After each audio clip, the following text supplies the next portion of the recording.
Let's talk about Raelism. And when we say Rael, R-A-E-L,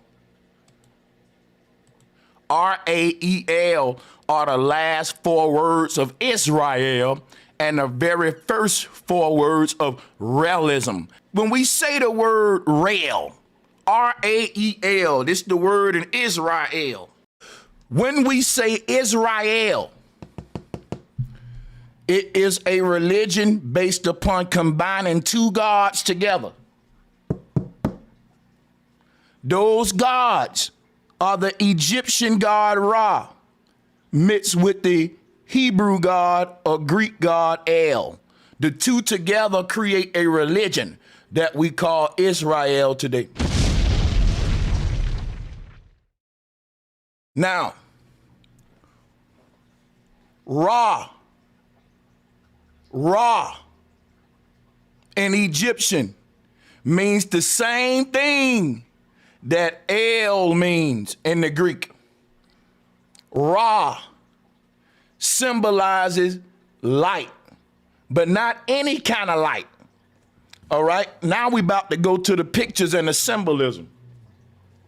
You see how I'm starting off early with the advanced shit? Now let's go to the symbolism. I just told you Ra and El means the same thing. It means the light. What kind of light though? What kind of light are we talking about when we talk about the god Ra, when we talk about El? Of course, we're talking about electricity. That's the root word of El. Of course, we're talking about electricity. But when we talk about the god Ra, when we talk about the god El, we're talking about not just any light, but the light of creation. The light of creation. Now, what is the light of creation? We're going to learn a lot today. Let's get into some symbolism. When we talk about the gods Ra and El, here is the symbol that represents them both. We're going to go around the world and show you other symbols, right? And then it's going to start to make sense to you bit by bit. The symbol that we're looking at now is called an Adinkra. And the Adinkra, right, is the oldest symbol on the continent of Africa. Now, if anybody want to debate me on that, I'll be glad to. We can do that today, nigga. Ain't no symbol in Africa older than this Adinkra.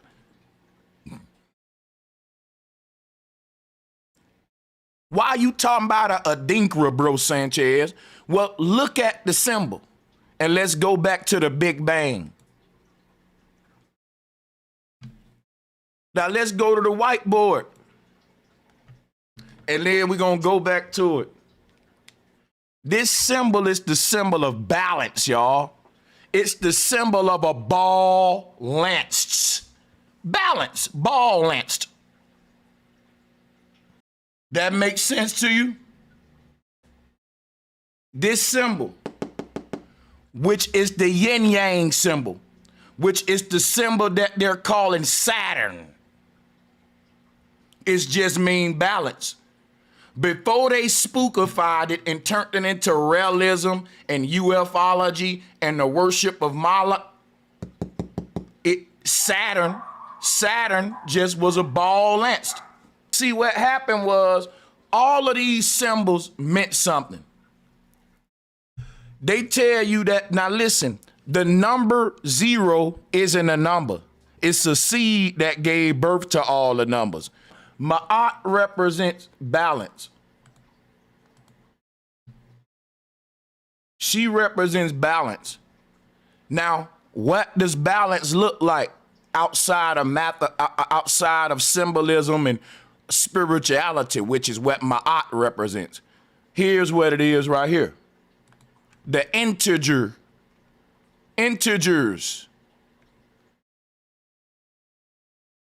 This is literally what Ma'at represent. Her left wing is the negative integers. Her right wing is the positive integers. But her feather, her body, that ain't no numbers. That ain't where, see, her body represents 0, the 0 point, because your body is supposed to be Zen. She represents balance. Ma'at represents when you get your body balanced, you ain't left or right. You ain't good or bad. You light as a feather. You evened it out at the 0 point.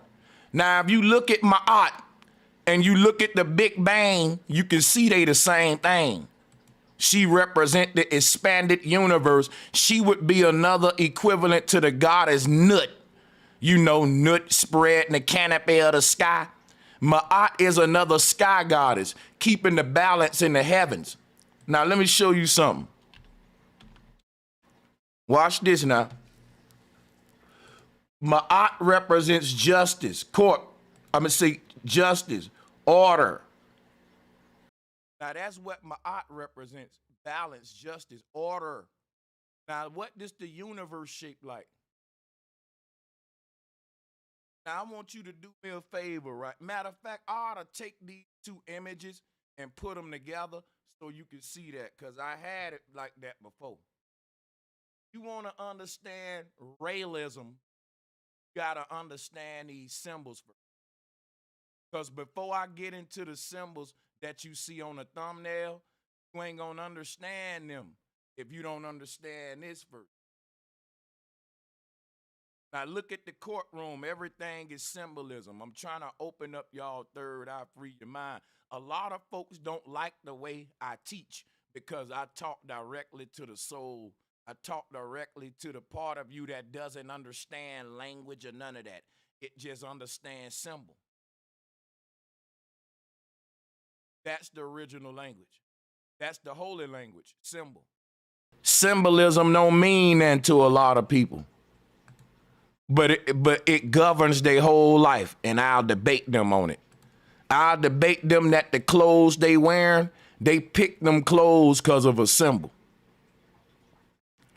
Stay with me, y'all. I'm about to get deep, man. We already going deep. Now watch this. Here's what I'm gonna show you. Anywhere that's dealing with balance, justice, law, order, that's what Ma'at represent. And anything dealing with that kind of energy is got certain symbolism associated with it. See? Like our universe is balanced. Our universe is ordered. Now, man got this shit imbalanced today. Now, the thing that you got to realize, though, our universe in its natural state is a torus field that is vibrating on a balanced high frequency. And when it's like that, it takes the shape of a tree of life. When it's not like that, it mutates. Like this is a torus field that is maintaining 360 degrees, but is doing it by transforming through all of the sacred geometry. And sacred geometry don't mean that it's all righteous. It can take hideous forms. You got an upper half and a bottom half, or what they call a negative and positive, or what the Maya even call, sometimes we're in a light age, sometimes we're in a dark age. When we're in a dark age, you still inside that 360, but you squared, you're not circled. And the square is the cube version of the 360 with the pointed, rigged edges that can hurt you. This means that it's sharp turns. Think about bending a 90-degree turn. That's a sharp turn. Versus a circle is smooth all the way around, it's balanced. It's one big circle. You could just hold your steering wheel like this and just one big circle. Versus that sharp 90-degree in a square.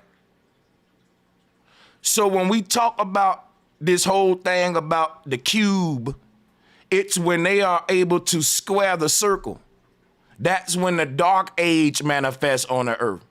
Now we're leaving the dark age and we going back to the age of light, and that's represented by the spiral, the circle. The spiral is the spirit. The square can be seen as the body. So what I'm telling you is that the circle is inside of the square, which is the spirit in the body. but everything finna be reversed because that's the way it started. It started with the square inside of the circle, meaning that the body was just an idea in the mind of God. Now, the mind of God is trapped inside of that idea called the body. When the soul is in the body, you're having an inner body experience. When the soul is out the body, you having an out of body experience. It's because you are not the body is just a vehicle. And when we enter the body, we automatically enter the earth. All of this you need to know if you're gonna be able to grasp what I'm about to give you next. So now let's go. Why am I pulling up a courtroom? Because Raelism is about imbalance, but the symbols associated with it was all dealing with balance. And I'm gonna have to go through this to show you the history of the corruption. Now, when we look at a courtroom, we are literally inside of the earth, and the judge sits on a platform and he's the most high above everybody. Ain't no one exalted higher than the judge in the courtroom. You will see that his seat is the tallest and his platform is above everybody else, because this courtroom is set up like a fucking the earth. So is your church and sanctuary, your temples, your mosque. Now, if you also look at this church, this inner workings of this courtroom, the walkway is the hammer handle. This is a Thor's hammer. This is a big hammer, boom, boom, and that's the judge is holding the hammer to keep order. That hammer is banged in the middle of the court because it's dealing with the sky vault and where the energy is crashing and colliding at. All right? The vibration is expanding from the judge all the way out through the courtroom when he banged the hammer. And that's what Ma'at represent. That's what the Big Bang represent. Now check out this Big Bang. Now check out Ma'at. All right, now let's check. Now that we got the courtroom out the way, because where the judge banged the hammer, that's called ground zero. And then the expansion is from there. Everybody hit the like and share button. We about to go deep. Now, zero is the North Pole. It's the highest point.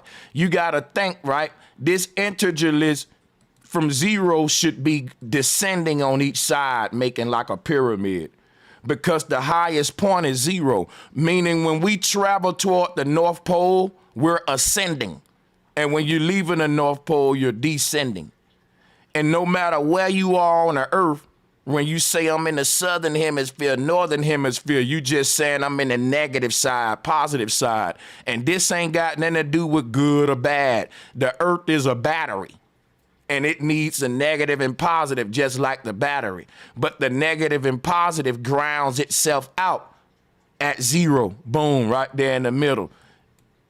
Our numbers are born the same way. Let's take a look at this. This is called the Adinkra.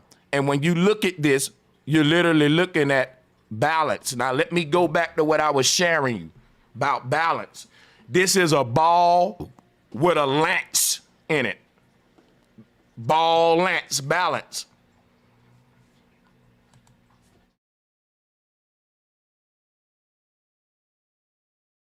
Now, when I told you earlier that the symbol of balance was corrupted and turned to imbalance, how did they turn this symbol to imbalance? This represents the earth. Let me show you something, because we finna go real deep, man. If you ain't getting it yet, this ought to be making your hairs on your skin stand up, because let me show you something. And I'm finna bring it all home right here. Look at the Hebrew cosmos. Let's pull it up. It's a symbol of balance. It's a ball with a lance. Check it out.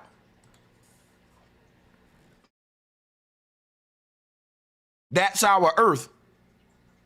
And the energy evens out at the ground. The energy grounds itself out at the ground. what we walk on right here, the grounding point where the sky meets the great deep. And in the middle is zero. Ain't nobody winning. It's 50-50. It's a grounding point for the energy. Now let's go back to my board. You see what this means? Balance. Now guess what? They turned this to Saturn. And guess what they told you? We live in an earth that's tilted to one side. And that's how they got the imbalance. They tilted the scales. Let me show you. They gave you a globe earth with an axis point, just like I'm giving you. But they tilted it, and that's called crooked. And that's a lie. Our earth ain't crooked. It ain't.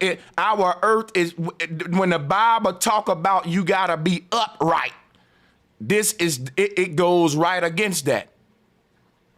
And you know this is a bunch of bull crap. The coldest place on the earth is leaning right toward the sun, so you know this is a lie. You got the North Pole, which is the coldest place on earth, leaning itself toward the sun. How does that make sense? How does the part that's leaning toward the sun is the coldest place and it's leaning toward the sun? So we know this don't make no sense. We know this is cartoons. Let's just come on. But the fact that they tilted the axis, that would be like, you see what's going on here? Here go what our earth is.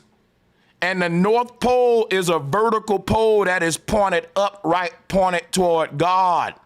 But guess what they pointed us toward when they tilted it? They pointed us toward the planet Saturn. Yes, I can show you this. Watch this.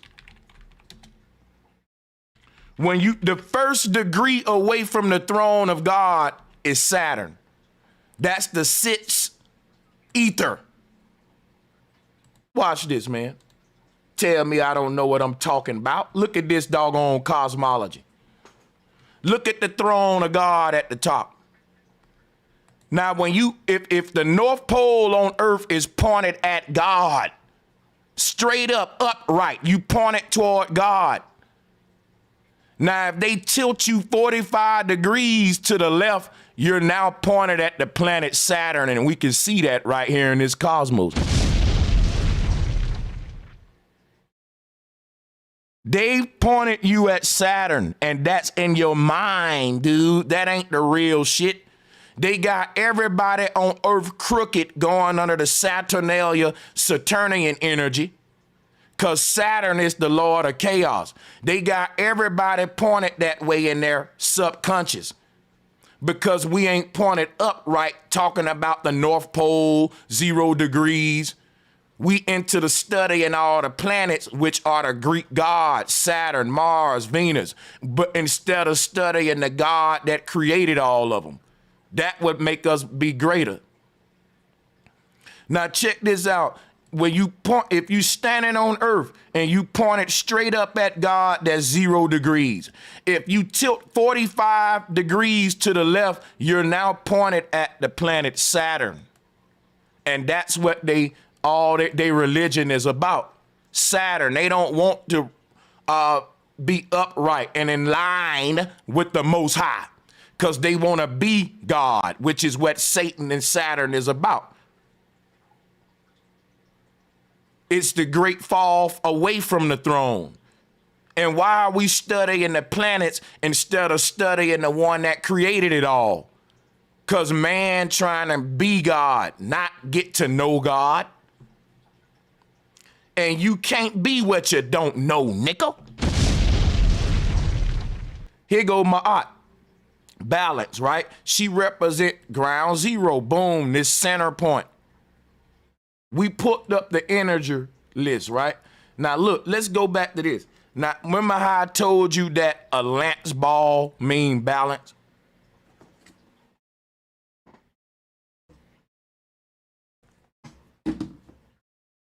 Now look at the Big Bang. You see what you got? A ball lanced. You have a ball with a lance right in the middle, And you know what that is? Saturn knowledge. Now today, we're indoctrinated, so everybody's crooked and believing that they on a globe and shit. Everybody got the false science. They don't have the knowledge of self, right? They got the knowledge of their colonizer, and they think they smart with it, which is the sad part. But see, let me say something real quick before I go back with the symbolism. The knowledge of your colonizer will always connect you back to your colonizer and not your ancestors, which is why all of these wannabe smart niggas ain't connected to nothing ancient. They some modern ass, technological ass gadget, Inspector Gadget. They can't tap into that jungle energy. They out of touch, and when you die, you're gonna be so far away from your ancestral realm on a spiritual level that you will be born again in a technocracy. This is a form of soul harvesting. On this earth, you are calibrating your energy, and the universe don't care what you saying out of your mouth. It's going by the intent of your heart, and my heart is intended on, it's a place in my heart that I created that got me respecting the jungle, that got me going against the modern indoctrination and technocracy, so that when I leave my body, guess what? I'm programming my own reality right now. You programming your afterlife while you alive based on what you creating in your heart, because your heart gonna project a whole nother world around you when this one is gone. So whatever in your heart at the point of death becomes the energy that explodes and create a new world around you and a new situation. And this is your heart manifesting everything we go through in the simulation. It's called electromagnetic energy field of the heart. And I'm about to go so deep with this shit. Now watch this, y'all. Get your heart right is what all the religions were saying. Now watch this, y'all. If you look at this Big Bang symbol, check this out.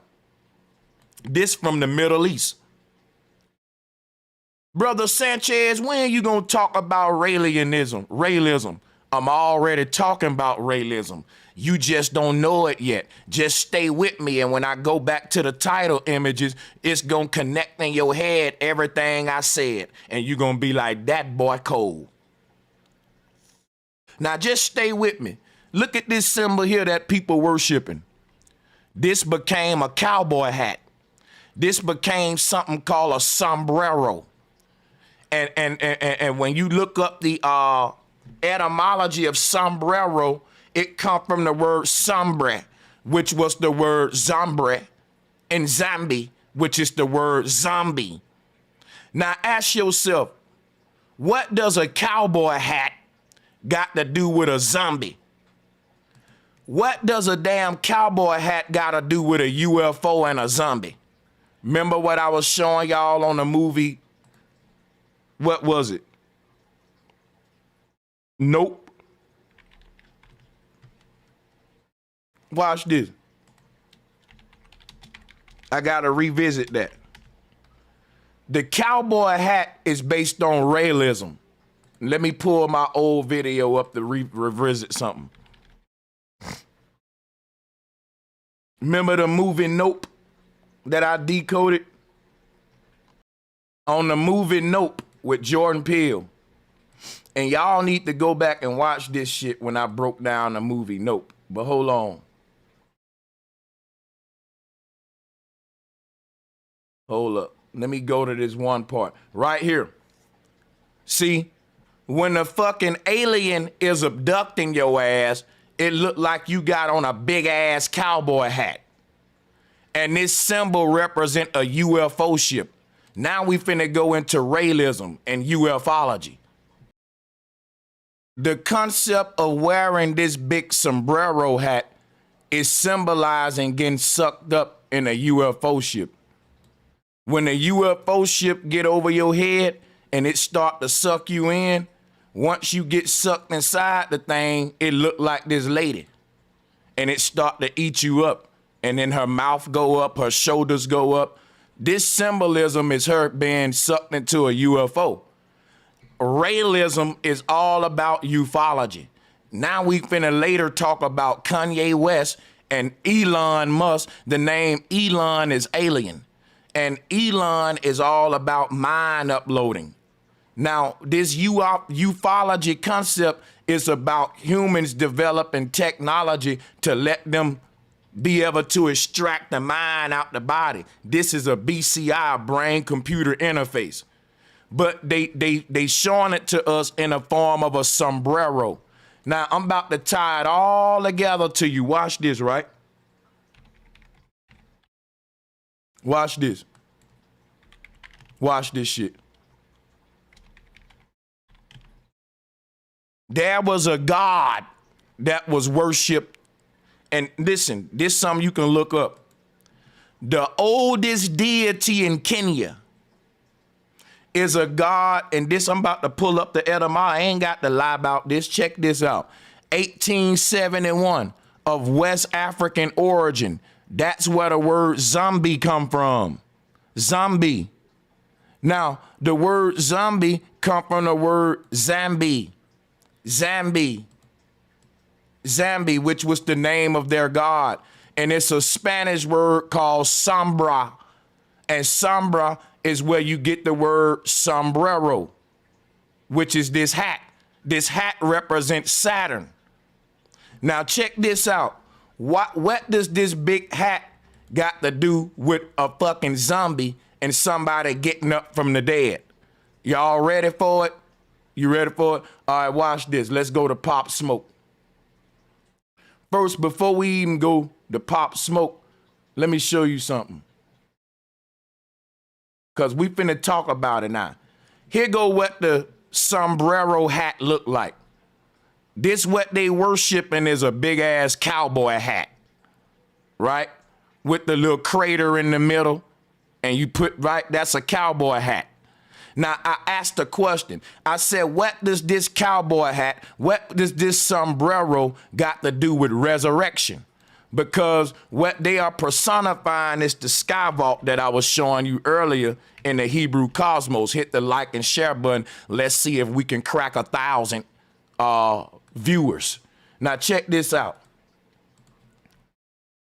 You see this little hole right here? That's what sucks us up when we die. When we die, this is a magnetic pole and you are made out of light. And your light can't escape this thing. It's gonna get sucked up into here. See, because it got sucked into it. You were a sperm cell, which is light, bro. And that light got stuck into, it went into a black hole. You were light. That's a beam of light, a sperm cell. And it went into the black hole right here. This is the collection plate. This is the egg that collects all the sperm. They're telling the story of our birth into alienism. They're alienating us from what we are and how we get to the earth and giving it to a spookism mythological creature called an alien.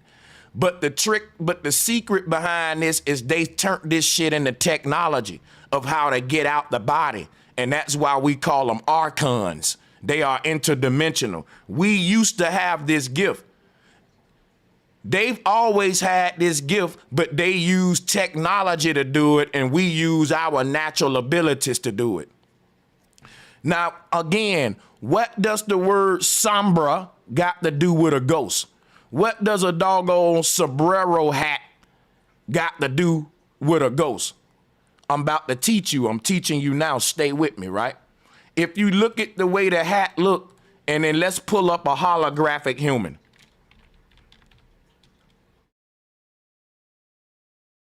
I'm going to teach you this religion that we into. Now, remember what the Pharaoh was into, resurrection. Check this out. The hologram is projected from the top down. You see this? Now, think about that like a dude under a spotlight.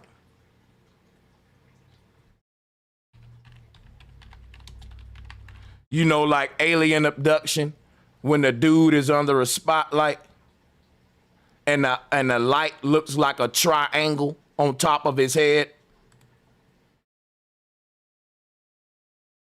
This is holographic projection. This how your hologram will be projected down onto the earth. Now, when we die and our body is fading away, it's turning back into light, and then this light is sucking you back up in the portal that you projected onto the earth in. I'm about to go somewhere with this. You guys got to understand. Stay with me, man. Check this out. Because when you talk about realism in Israel, it's dealing with a religion that's dealing with ufology and scientism, Scientology. When we talk about beam me up, that's the Christians talking about getting raptured up in the clouds in the rapture. The Christians always talk, they want to be raptured up by Christ. Christ is the word crease. It's a crease of light or a lane. This line of light is crease. When Christ said, I am the light, I am the way to the Father. It used to be the way to the mother, because this light represents the God Shu holding up Nut, which is the mothership to the heavens. I'm about to show you what Raelism was, and then I'm going to show you what it became. When you say Israelian, if you take the Israel off, you just get Elian. The name Elian is Elon. He's the God of Israel. Israel and all of the Jews got their money together behind Elon and this new technocracy with all the tech gurus. Shu is a fucking light line to the heavens. He's the light that's holding up the sky, the sky vault in the middle of the earth. And he's representing the North Pole. See, he got the feather on, that's Ma'at, with her hands out. It's just a male form. But again, it's representing the balance in the middle of the universe. It's ground zero. And then both of these two deities represent the negative numbers going to the left, the positive numbers going to the right. I just showed you the integers, and Shu would be zero on the earth, where the compass is pointing to zero, the North Pole, in the middle of a circle. Now, this North Pole is a light beam that leads us to the heavens. It's literally a Jacob's ladder in the center of our earth. All of our compasses are pointing to the light that expanded the very earth that we're within. Now, if you look at the way this thing is shooting the light out, think of a hose pipe shooting water out onto the ground. When the water hit the ground, it's gonna separate and make a big circle. So you're gonna have this little line of water crashing onto the ground, and then a bunch of lines going all around that line. You know how the pattern that is gonna make. And that's the pattern of the earth that we're on. I'm showing you what the magnetic ley lines of the earth is. At the middle of the earth is a very pressurized, high-speed beam of light right here in the middle of this circle. And as it beams down to the earth, it crashes onto the ground, and all of its energy is spreading outward just like that. Just the pattern that it'll make if a fireman aimed his fire hose at a brick wall. You see how that it'll make this big circle like a spider web coming out from the point where the line of water at. That's how this earth is made. That's the same concept here on the earth. That's the Big Bang expansion based upon that being. So when we follow these magnetic ley lines back to the center of the earth, we see the beam portal that created them all. Just like following the lines back to the middle of a spider web, and now you see the spider that created all them lines. It's the same fractal micro macro science. That's why I can sync it that way. This mothership is spewing all up, projecting each and every last one of us onto the circle of the earth. Wherever you go, your crown goes. This is the all-seeing eye that's hovering above the pyramid that don't have a capstone. You know why? Your body is the uncapped pyramid, because it's capped by the mind, and the mind is not the body. So the mind is the UFO ship that's projecting the body onto the earth, and it's projecting a whole simulation around the body And here you walking in the middle of your own earth. Now imagine a whole bunch of these ships in the sky projecting each one of us down, and all of our circles are combining to make one layered circle. That's what we're in. Every time a human die, that's a circle that's removed from the collective layering system. Every human has a contract and a bond on this earth where all of our mind is projecting us into this same circle. So your UFO ship projecting your circle right there, and it's aligned with his and mine, and all of our worlds come together to make the world, just like the internet. Just like a bunch of gamers connecting their PlayStations into one little room so that they can beat all of they one PlayStation, projecting their version of the game with their character in one room though. Now the game look different on everybody's TV because everybody ain't playing on the same TV, and everybody don't see reality the same with our eyes. So the concept of wearing a cowboy hat, the cow was a god called Moloch. Now we've been taught that the cowboy was herding up cows and stuff with a lasso, and that ain't the original cowboys had technology to harvest souls. They got you thinking they was and pulling dudes in, but the cowboys was using brain computer interfaces to harvest souls out the body. And if you look at the symbol for the team cowboys, it's a pentagram which represent the body which is projected onto the earth, and also the colors are blue, dealing with this nut concept, the sky knowledge, the knowledge of the ether in the heavens. But check this out, we ain't gonna reach, right? That's neither here nor there. Let's talk about this. Wearing a cowboy hat on your head comes from Saturn eating you up. See how this hat look like a bunch of rings down here like Saturn? And then it look like Saturn is eating her up. This the whole mythology about Saturn eating you up. And the cone on her head, the cone part is the spotlight. When you put your birthday hat on or your witch hat on, that hat is the projection of light. Look at it. You see how this light projects down here and make a witch hat or a birthday hat? This is the secrets. And when we die, this thing start to close up like an Asian fan. It becomes a single beam again. And then it sucks itself back in a hole and you leave here, boom. You're just a beam of light that expanded and projected inside of a circle. That's it, nothing it. And so, but let's go deep with it. Talk about what Raelism and ufology, Scientology, Islam, right? They all know the secret.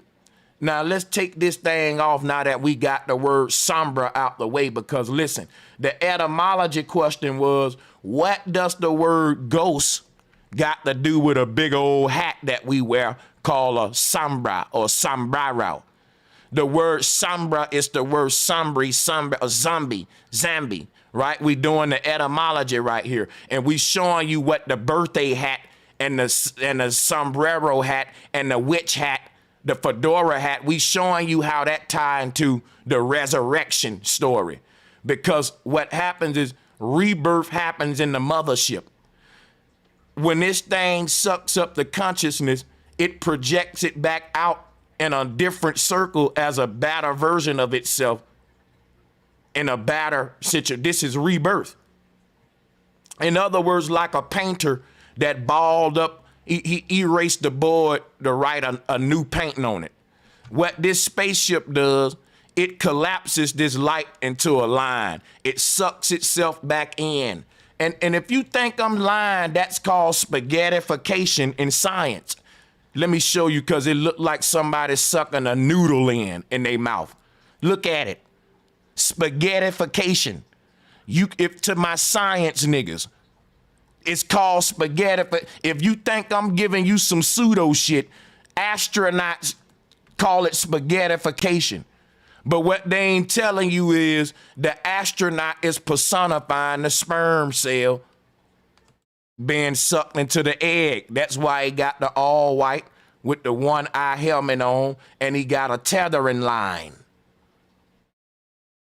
This astronaut is a religion. That's what I'm telling you about Raelism. It's a religion that's deceiving the world about space, planets, and all that, when really space travel is what you did to get here. When you was a beam of light called a sperm cell, you enter the Stargate called an egg. And your whole world is inside of that egg or that circle of light right now.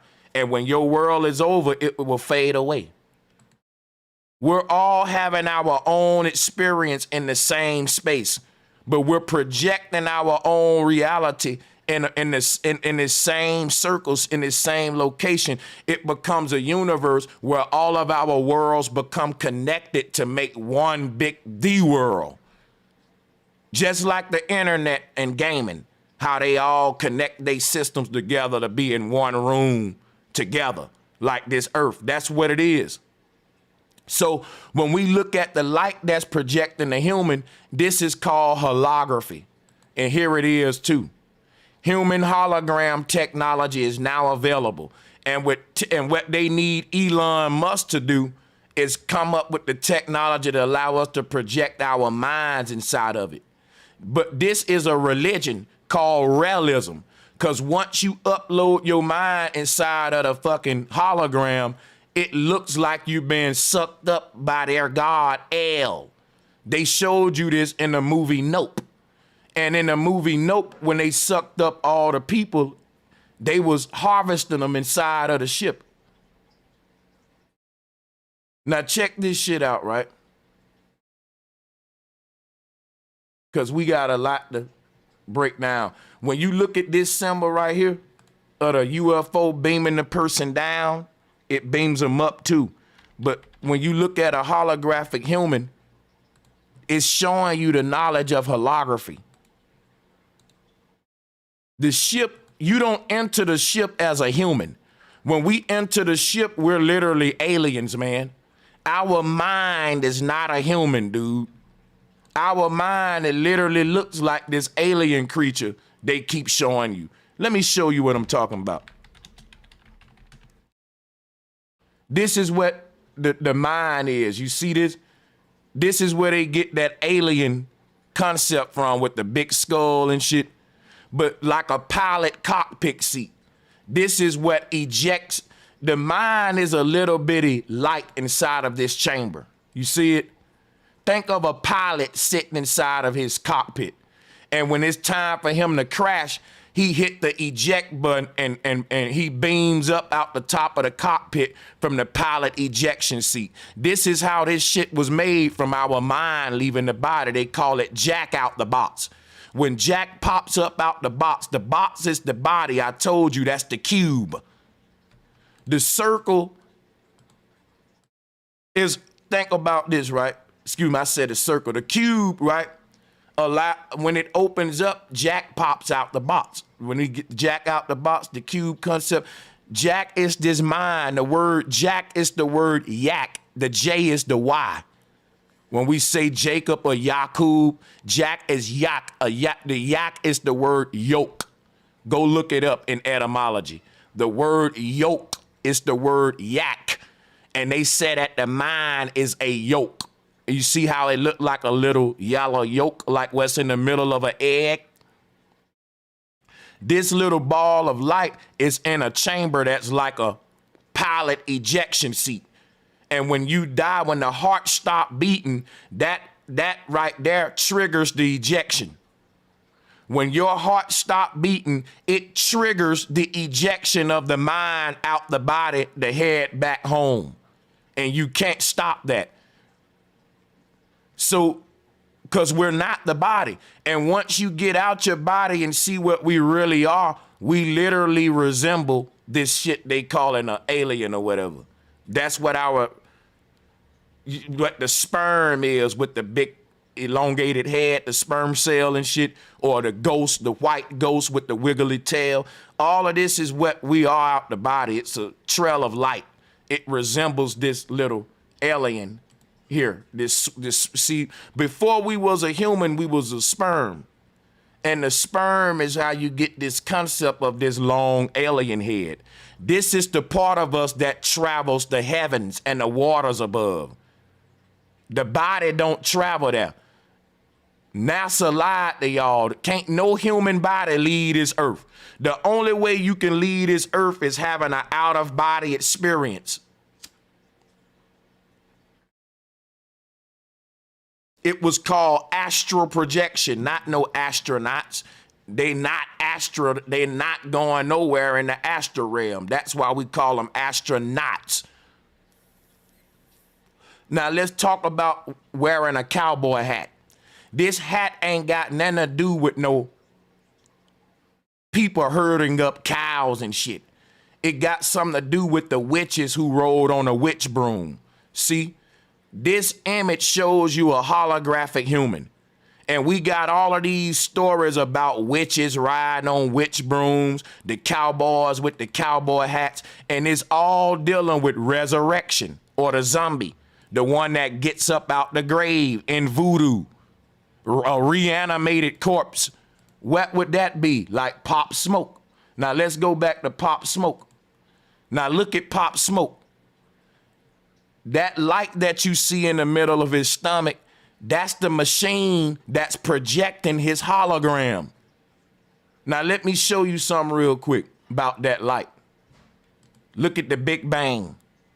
Every last one of us is our own Big Bang. Like I just showed you earlier, each one of us is our own light source projecting itself down in the same spot, and all of us in this same spot is making a connected universe. And the ancestors said it this way. They said all is connected.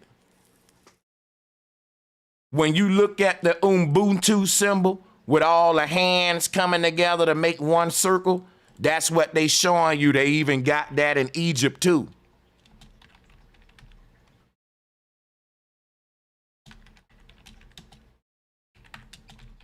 See if I can find that real quick. Right, this right here, they do this in Africa. They do this all over the world to show you that all of us is helping to make this shit. You see this? Every single human projecting themselves onto the earth is energy that the earth is using to keep itself manifested. And the way that they say this in science is that if every human stopped looking at the earth, it won't exist. When they say if a tree fall in the jungle, did it really fall if no one really observed it? That whole concept comes from the fact that every creature in this world is an observer. And by you being here, we're agreeing in testimony together, like in church, to create this place together from the inside out. And we can all agree to create a new world tomorrow. That's what technology is. When we stop wanting to live in this world, we can say we can build technology to make this world look like a whole nother alien planet. What am I telling you though? Traveling to different worlds never happened by us launching rockets through the sky. It happened by us going and traveling within the mind. These different universes is inside of us. And we manifest them right here throughout the ages. Now watch this, y'all. Let's go back to this though. A zombie is a reanimated corpse. That would be like Pop Smoke. Now look at Pop Smoke. He's inside of a circle with a line in the middle. Didn't I just show you that symbol? Didn't I just show you that symbol? Let's go back to it to refreshing you. Here is the light matrix that got his soul trapped, because Pop Smoke is a zombie. He's a reanimated corpse. You see this? A reanimated corpse. When the ancestors was talking about getting the dead, waking the dead up out the grave, they was saying that they had the same technology we got today, dude. We ain't doing nothing new under the sun. The technology that we're unlocking today, that's gonna allow the dead to get up out the grave is some shit they reverse engineered up out of ancient Egypt, because the pharaohs of Egypt created this shit when they were seeking immortality, which is why I kept showing you the god Aten in the holographic light of his projecting machine. Look at him. That hat that he got on his head, what do you think that is, bro? That's Neuralink. That's a Neuralink helmet for him to upload into this other realm. And then here go the machine here that's gonna project his avatar into it. Y'all don't see the technology? We ain't been translating this stuff the right way, man. Look at that. That's the same technology today that they're using to create holograms. Look at this, is what he's showing you. They said that the god Aten is an alien because he got this big old hat on. So they think he's an alien. And if you read about the knowledge that he was associated with, it was about this great vault of heaven up here and him ascending through the sky vault. That's the UFO ship. This is what Israelian, when you say Israelian, the word alien is in there. And alien is basically another word for zombie. A person that travels to our world from a parallel universe, that's a ghost. You see? There are no green aliens and all that stuff.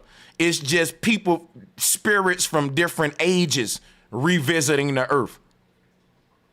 And these spirits can rapture you up. I told you when my grandma died, when I went to sleep a few days after, and my grandma met me in my dream world on some Freddy Krueger shit. But it was a lovely experience, though. She bidded me farewell. I told that experience before to you guys. I don't want to go into it again.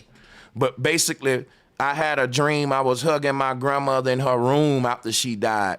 And it felt so real because it was. The mind don't separate what happens in a dream from reality. You had a visitation. You were raptured. See, when we sleep, we leave our body and our mind is on these other realms that the dead is on. And if they able to get your attention when you out your body, you will have a dream with that dead person and a visitation. And that dead person will create a space, the house you in that dimension. That's what my grandma did. They will create a place that you remember. My grandma created her bedroom. Now, what I remember being in her bedroom is that it felt she was projecting a space that we both remembered to meet in. These memories are places that are eternal. Be careful the memories you make. They become portals into points in time later, like checkpoints. In my grandmother's room, there was no door and no windows. It was her exact room, but in her room in this earth, it has a window and a door. But then when I was dreaming, it was her exact room, but it didn't have no door or no windows. It didn't have a way in or out. And I didn't understand that till later. My grandma was trying to tell me I projected you into my bubble. The way that you entered this room was through out of projection, and ain't no way out but waking up back in your bed. I had to ponder that, like, why wasn't there no windows or doors? That was peculiar. I didn't know what it meant. Like, why no windows, no doors? And then I got it. I'm in a cube. I was in her cube. I was allowed entry into, this is what the visitations are. Now, guess what? They are, in the cube I'm talking about, right? You can see it on that movie with the Hellraiser and shit, the Saturn cube and all that. But the thing is this, that's the little Ghostbusters box that allowed a ghost to be reborn. The black box in Mecca. They show you that in Ghostbusters. When they open up the black box, that's the Ark of the Covenant. And what comes out? A ghost, dude. That's why they say you can't open up the doggone Ark of the Covenant, because it supposedly had a spirit of Christ in it, the Holy Ghost in it. Ain't nobody can lay eyes on it. It'll blind and kill everybody. That's the mythology. But I'm showing you the reality, the spirituality. This right here, when they open up that black box, whatever ghost that they got trapped in that thing, they allow him to come out for a minute. And they may talk to him for a minute, like, give us this information, and torture his ass. And then when they through with him, they put him right back in his box. And that's prison. That's condemnation for the soul. That right there is literally what the tefillin is. And it's right on the forehead by the pineal gland. Let me show you the tefillin. You see this black box? This is the Mecca cube. It looked like a little bitty witch hat, right? It looked like a little bitty witch hat. But when they talk about pulling a rabbit out of a hat, it's really pulling a soul out of a black hole. Souls entering and exiting black holes.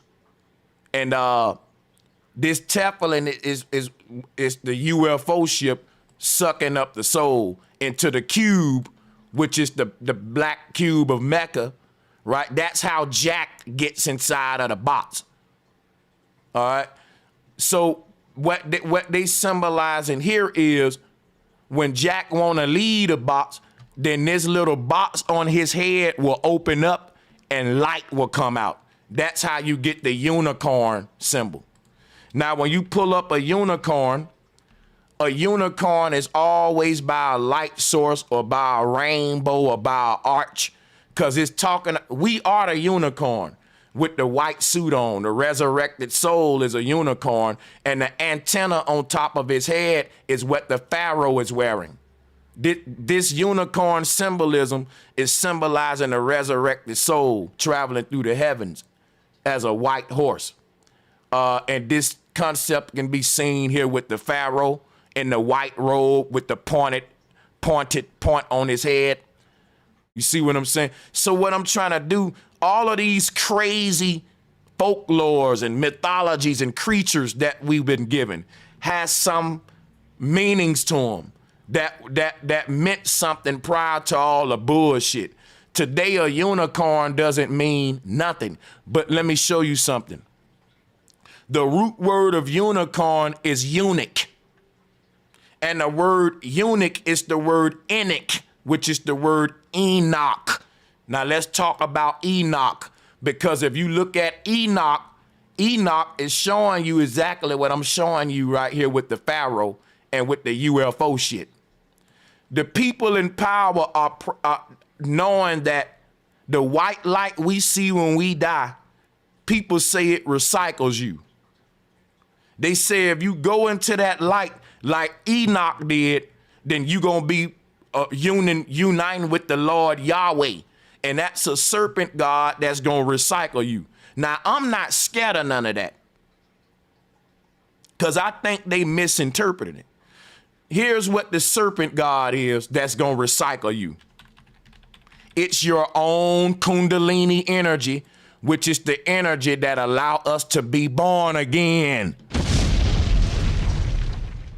Now, what did I just tell you? That they're alienating us to our own self. They're alienating you to your own self. This kundalini energy was talked about, spoken about all over the world, and now they calling it real energy. And the people that with this realism are unified throughout cults all over the world to hide this knowledge of what we really are. And they give this knowledge back to us in a form of religion. Now, why am I pulling up Krishna here? Look at Krishna floating on that lotus flower. That's religion. But you want to know what science is? Right here. Some people calling it Kundalini. Some people calling it Krishna. Some people calling it crash. But guess what? It all come from the word crash, which is to go to sleep. Crash. To lay down. It's the knowledge of the dead or the sleep. Crash is crush. Crash, the word Christ is crease. He represents a crease in the middle of the earth or a sky vault. And that crease is dealing with this vortex up and down the spinal cord. That little slither, that cut right here that you see. That's the beam portal for consciousness. You see it? It's like an elevator system. Each of these chakras are portals into different universes, man. And you don't go to these other worlds by going outside in the sky. You go to these worlds by going inside of yourself, and then you can go outside of yourself. This is called imploding, not exploding. You gotta cock a gun before you can shoot it. You gotta go within before you can go without. Man trying to go out into the heavens when he don't know that the gateway to the heavens is inside of him. This is a trampoline thing. If you want to go up, you got to push yourself down like a spring system, like a bow and arrow. If the arrow want to go forward, we got to pull it back and then let it go. This is called recoil. I meant projection. You got to pull it back. In other words, you got to give some to get some. You got to put gas into your car for it to go forward. Guess what? You got to bend your knees down for you to jump up. That's a law you can't escape, buddy. On a trampoline, you got to get in the middle and press down for you to go up. And for you to launch your consciousness to the highest of heavens, you got to go to the innermost of inner depths of the self, and boom, like a trampoline, you'll launch up there. This is how this works. And the way that the ancestors showed it was through images like this. We are in the underworld right now. This is where we go to get our projection energy. This world is basically the soul doing like this. The soul doing like this so that it can jump up high. That's what Christ represents.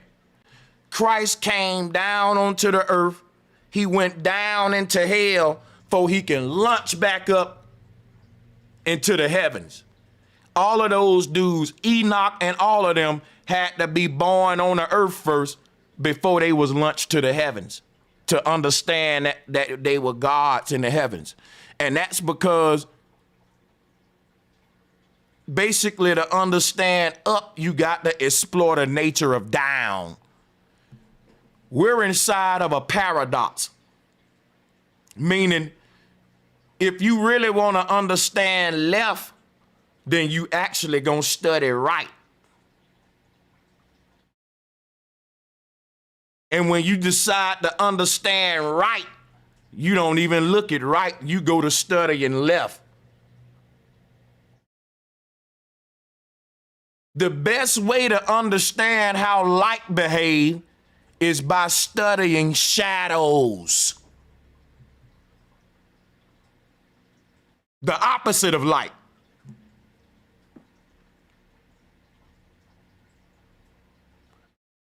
Crazy thing about this, right? This earth is us being born into a underside to prepare us for the upper side. And this is a place of preparation. And you cannot leave here until you're prepared. And now everything happens in this world is to make you prepared. Which is why we say everything happened for a reason, and the reason is so you can be prepared. Now look, when we look at this image of Enoch, Enoch is inky. If you rearrange these words, you'll get Enoch, which is Enoch, which is the root word of Anunnaki. Anunnaki is a play on Enoch, and all of these names are associated with guys who go to the heavens. The Anunnaki are sky gods who know how to travel in and out of these sky vaults in the heaven. That's what the Anunnaki are. One of the Anunnaki is the god Anu, which is the root word of Anunnaki. Let's pull him up real quick, please, shall we? And let's see if he look anything like Enoch. I bet you're gonna have a revelation here. Look at here, guys. Look at here. This is the god Anu, which is the word Anunnaki, because a Naki is a Nagini. It's a genie trapped in a bottle. If you look at the Hindu Naki, it is a serpent god wrapped up in a circle. You see the circle? This is a Naki. So when you say Anunnaki, it's a genie. The Naki is the genie. The Nakia is the nigga. The Naga is the genie. The Najini. As you see here, the genie. That's the Naki. Now look at him. Anunnaki. He's a genie coming up out of a lamp, y'all. And the lamp is the world, which is Jonah coming up out the well. Now let's go back to the whiteboard, because why? The word Jonah is also the word genie.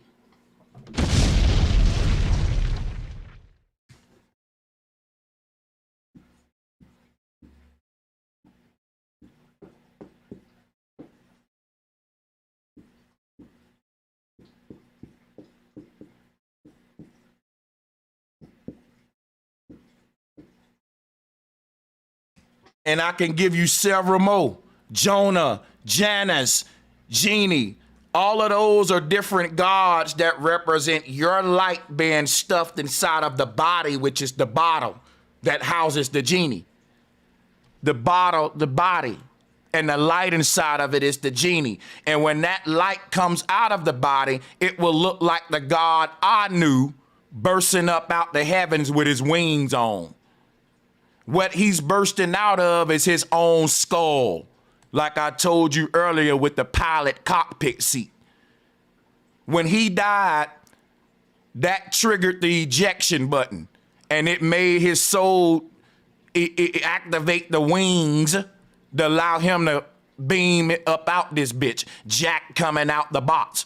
And he realized that this world only exists inside of his body. And that when the light that was inside of his body leave his body, then the body is in the ground, and it's not even, the world don't even exist to the body no more. Because when the body is uncut, the body goes back to being just dead matter. And you're not this dead matter. It's like a robot. It's like when they show you the Chucky doll, when the dude put the spirit in the Chucky doll. You the spirit, not the doll. The doll is just some matter that's gonna is lifeless. It's just biodegradable matter. It's gonna deteriorate. But the light in it is what kept it from deteriorating. The light inside of you is infinite. It can't die. Which is why long as that light inside of the body can't die. Soon as that light leave the body dead. Because that light is life. You never lose your life. You just lose your body. And when you learn how to lose your body, you won't be scared of death. Jesus wouldn't. How do y'all worship gods that spit in the face of death and you don't talk like me, like a big boy? This showing you resurrection. This God is getting up out the grave, and this is the whole sky vault that we showed in the Hebrew cosmos earlier. I put that up earlier. The Hebrew cosmos. He's emerging from up out of the vault of heaven up here. It's gonna give off a sound that is the loudest sound in the universe. Your soul is gonna create the same amount of energy that was created during the Big Bang. And that energy is gonna allow you to blow a hole through the ether, and that's your way out. Everybody that's dying, they see a white light in the sky. That's your way out. You're doing that. They don't know that they doing that. Let me show you something. That's your light that you making. When we get out of our body, think about it, right? It's like when you leave the land and you jump into the water. You create a boom in the water. On the land, it just sounds like a little psh. But if you was a fish in the water, that shit sound like a nuclear explosion every time somebody dive in. Every time a baby is born on this world, from the heavenly realm, it ain't no loud noise.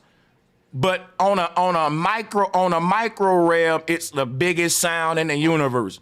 And the doctor would tell you that every baby, the light of its conception is equivalent to the Big Bang. Now the sound that it makes is equivalent to the Big Bang, but that sound is so loud that it's inaudible. Did you hear me? Yes, producers know what I'm talking about. A sound can be so loud that your ear just don't even register it. It's mute to you. Now, isn't that weird? And we're still researching inaudible sounds in science. They don't even fully still understand them. You know why? Because that's the unseen world. It ain't really loud when you get to the other side. It's some sounds that I can play on my computer right now. Y'all won't be able to hear them. But guess what? A dog will. A baby will. It's some sounds on a computer right now that if I hit play on it, it'll make my sound meter go into the red, but you don't even hear nothing. But guess what? You might have just broke your dog eardrums. You might have just shattered some insect's eardrums who hear into that dimension. But you don't hear it. And this is how our realities are separated. But what I'm showing you is sound can move water. You know, like if you put a bucket of water next to a subwoofer, it'll start to make the water move. And sound can create a portal through water. Sound can act like a drill that allow us to pierce through the ether with a sound wave. I hope you understand what I'm saying. When they say we breaking the sound barrier, it's because you got to reach a certain volume, and that volume is equivalent to a certain speed and a certain brightness of light that would allow you to shine through or pierce through this realm. And we only produce that when we die and when we born. And it is so strong that the energy of it ain't registered in this world. Every time a baby is conceived, we should be hearing a nuclear explosion. But you know what? That would disrupt life on the earth. So the human body is a shield that's shielding us from the spiritual energy that's controlling the physical plane. And that spiritual realm is just what we call in the realm of the dead, the realm of the inaudible sounds. Now we're building equipment that's gonna allow us to interact with that realm. I'm showing you this nuclear explosion so you can see what the God Anu represents. His body is taking the shape of an explosion. You see it? So is Ma'at. So is Shu holding up Nut. This shows you what Shu represent. When you see Shu holding up the dome, which is Nut, yeah, this is the Ankh as well. If you pull up the Ankh, this is Big Bangism, y'all. And they're hiding it behind this shit called Raelism. Raelism. All right. Now let's get into the symbols on the thumbnail to show you how this tie in and start blending this together. If you look at this Ankh right here, it is just a big symbol of how energy dissipate. It's a symbol of life, the tree of life. Now let's talk about this part real quick. This is the symbol of realism.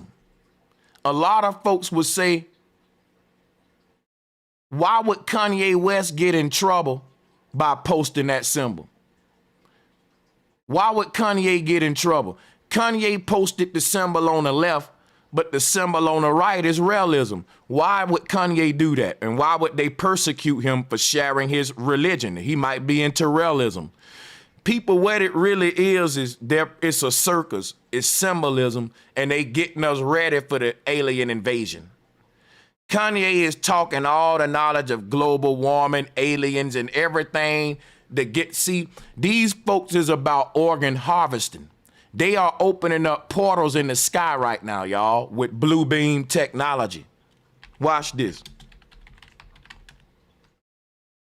When people become holograms, you're gonna be able to walk through those portals. You see these people are seeing these portals in the sky all over the world. This is becoming a common phenomena. This was one of my favorite ones. This showing you what the Milky Way galaxy is. That's what I want to get into. Because when you get into the Milky Way galaxy, right? First of all, remember I was telling you about the Cowboys? I forgot to put this up there. Here go they God right here. So you can see the symbol that we talking about. This is literally the golden calf that Moses was representing. Now, Moses was able to separate the waters from the waters. What does that mean? Using sound weapons to open up the ether. And we're getting into that now. We're becoming masters of sound weapons. Look at what the military got.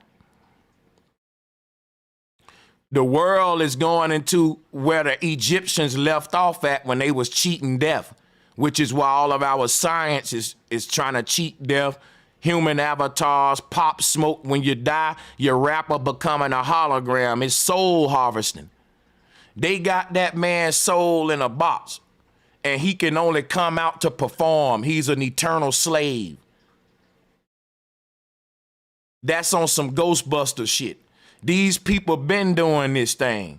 Now look at what's on his chest, the symbol on his chest right there. Look at this little Saturn symbol in the middle of the star. That's what I was showing y'all earlier.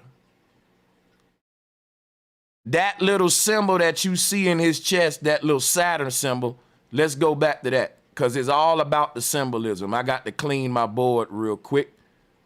Remember this symbol here? This is the symbol they was worshiping in the Mesopotamia. And here go the Big Bang. Remember, when you look at this symbol, you're looking at the UFO ship, the mothership, or the cowboy hat. But now look at the middle of the cow god, though. That's what I keep telling you guys. When you go back to the cow god, cowboys worship the golden cow. And their science was associated with their god. And if you look at the symbol that's on his chest, he's personifying the Big Bang. This God is, when he say, I am the light of the universe. Look at what's on the man's chest. Look, you see this symbol on his chest right here with the light coming from around it? Look at it. This same Big Bang symbol, it's a religion. All of y'all believe in the Big Bang theory and you think you scientific. Man, the Christians got a belief too. Show me the facts, nigga. You believe in the Big Bang. Where did the light come from that started the Big Bang? Where did that shit come from? See, that's the part. They don't want to mention God. They don't want to mention an intelligent design or it just happened. See, shut your scientific dumb ass up. Now check this out, y'all. Since science don't want to acknowledge a divine power, science are a bunch of fucking dummies trying to play like they're a divine power with technology. And that technology ain't sustaining the earth, it's destroying it. So they can play God, but they ain't doing a good job. Now check, it's like letting a child play parent. They ain't gonna do a good job. That house gonna go to hell in a handbasket. Now look at here. This symbol on his chest right here. is the Big Bang symbol, folks. You see it? There's another God personifying this. His name is Ahura Mazda. Let's pull him up.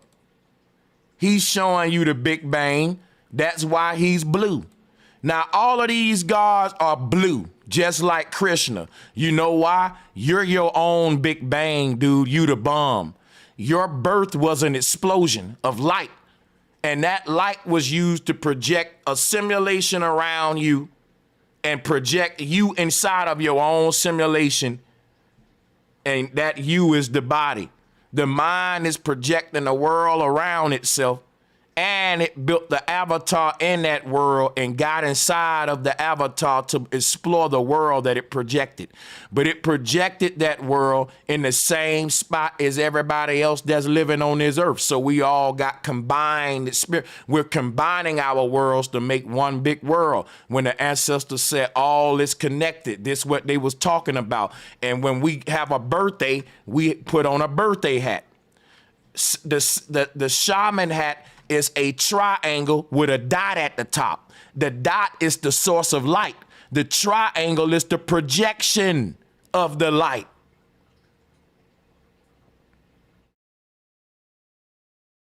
Okay, so when you look at the pharaoh with the big long hat on with the dot on it and with the light projecting down, he's teaching you what I'm teaching you, man. Now, all of these gods are associated with the sky opening up, with separating the waters from the waters, with opening up the sky vault and allowing the mind to wander in between the dimensions. That's what made them gods. You ain't no god if you don't know how to travel outside the body in the astral realm. So now check this out, y'all. This what the pharaoh became a god through cheating death. We can all cheat death. Death has no victory over us, just like the Bible say, once we activate this eternal part of ourselves. If we only bound to the body, that's the part of us that die. Why don't we attach to the part of us that don't die? And that's when we become immortals.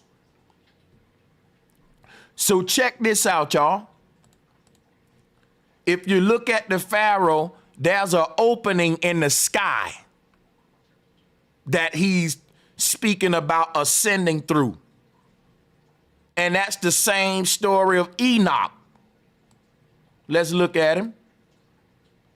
And that opening is how we get the UFO concept today, the light of the ship, of the UFO ship. So what's allowing Enoch to ascend to the heavens? We don't know how to fly. Enoch ain't leaving the earth in his body. Enoch's body is down on the earth in a deep sleep, and his soul is ascending to the heavens. Just like John on the island of Patmos when he had his revelation. He didn't have that revelation in his body. He met with God on like the third heaven, the fourth heaven, outside of his body, because these heavens are different ethereal realms like an elevator system where we can project into our lower bodies and higher bodies. You see what I'm saying?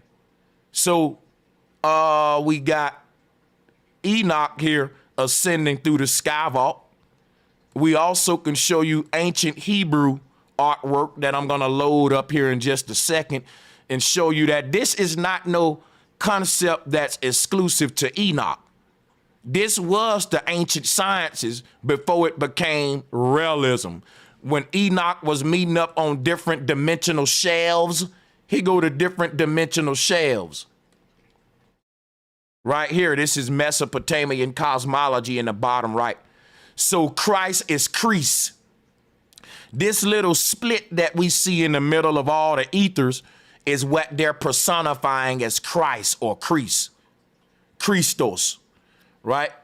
The God of the crossroads, which is right here. Now, but let me show you more of them. I ain't done. This concept of Enoch ain't exclusive to him. Check this out. Here is ancient Hebrew artwork showing us the 7 heavens and a soul. A soul is going up through the sky vault. A soul is going up through the sky vault, man. I can show you in Samaria another version of it too.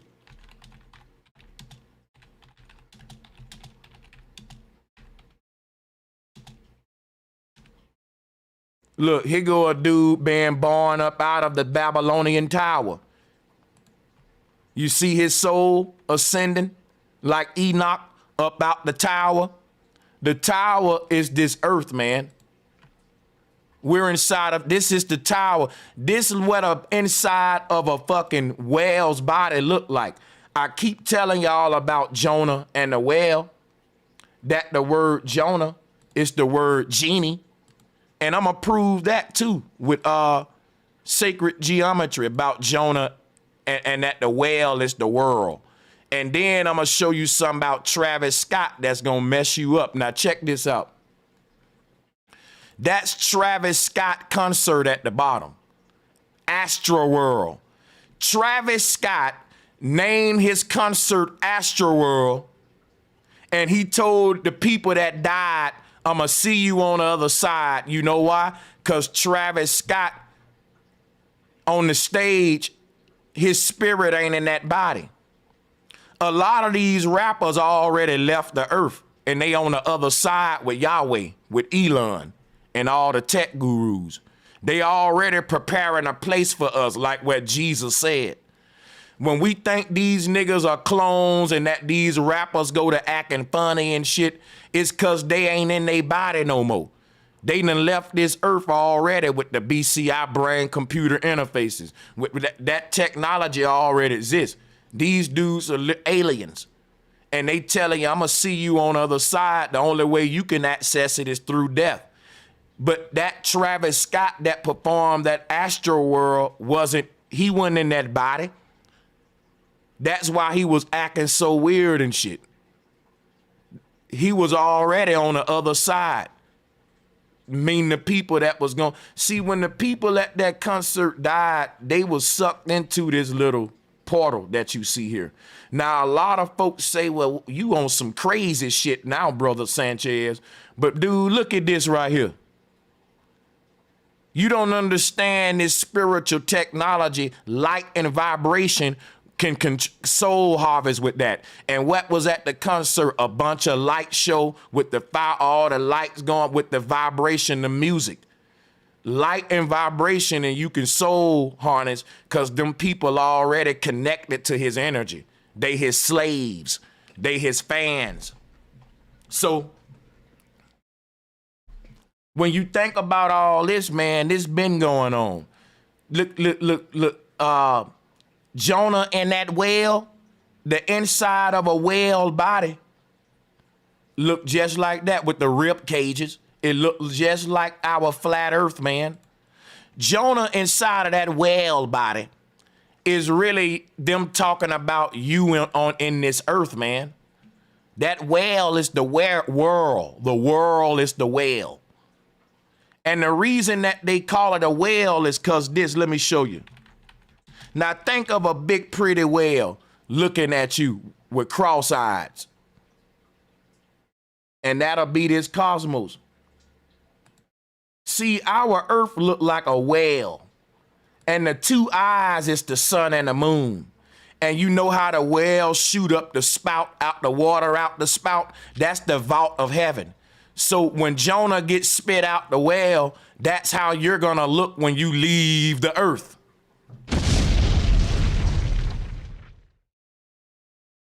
Please like and share the video, and don't forget to subscribe and hit the notification bell. Be sure to select all so that you can receive notifications every time we go live and upload to the channel. You ain't gonna get this stuff nowhere else, man. Support the show. We're gonna go deep into Jonah and the whale. This is a fractal code of how our spirit enters and exits the earth. Like I said, the name Jonah is the name genie. He's a genie inside of a lamp, or a Jonah inside of a whale, or a human inside of a world, or the G in the middle of the square and compass because that's the God. You're the God and goddesses having your experience. And the God wears the pharaoh cat, the tinfoil hat. And look at what kind of hat that the G wearing. You need to pay attention to these symbols, man. Look at what the G wearing on his head. A Santa Claus hat, a cone head. The G represents you in the middle of the light matrix. Here it is right here. The square and compass is the triangulation of that light around his body, and the circle is the compass. So around here, he's trapped in a light matrix. The circle got him sandwiched beneath, and the cone got him capped in around him. And here go the ceiling with the light. So only way he can get out of that is become light. Like I was saying earlier. So when Jonah comes up out the whale's spigot, he didn't come out the whale's mouth. Either way he comes out of it, you get the point. I don't want to make a big deal out of that. No, rather he come out of which one. But yeah, but the G inside of there is you, God. Jonah is God. That G is genie. So the genie is blue, right? Now, what color is it on the inside of that square and compass? Blue. What color is all these gods? Blue. What color is this chart right here dealing with the pineal gland and the mind? Blue.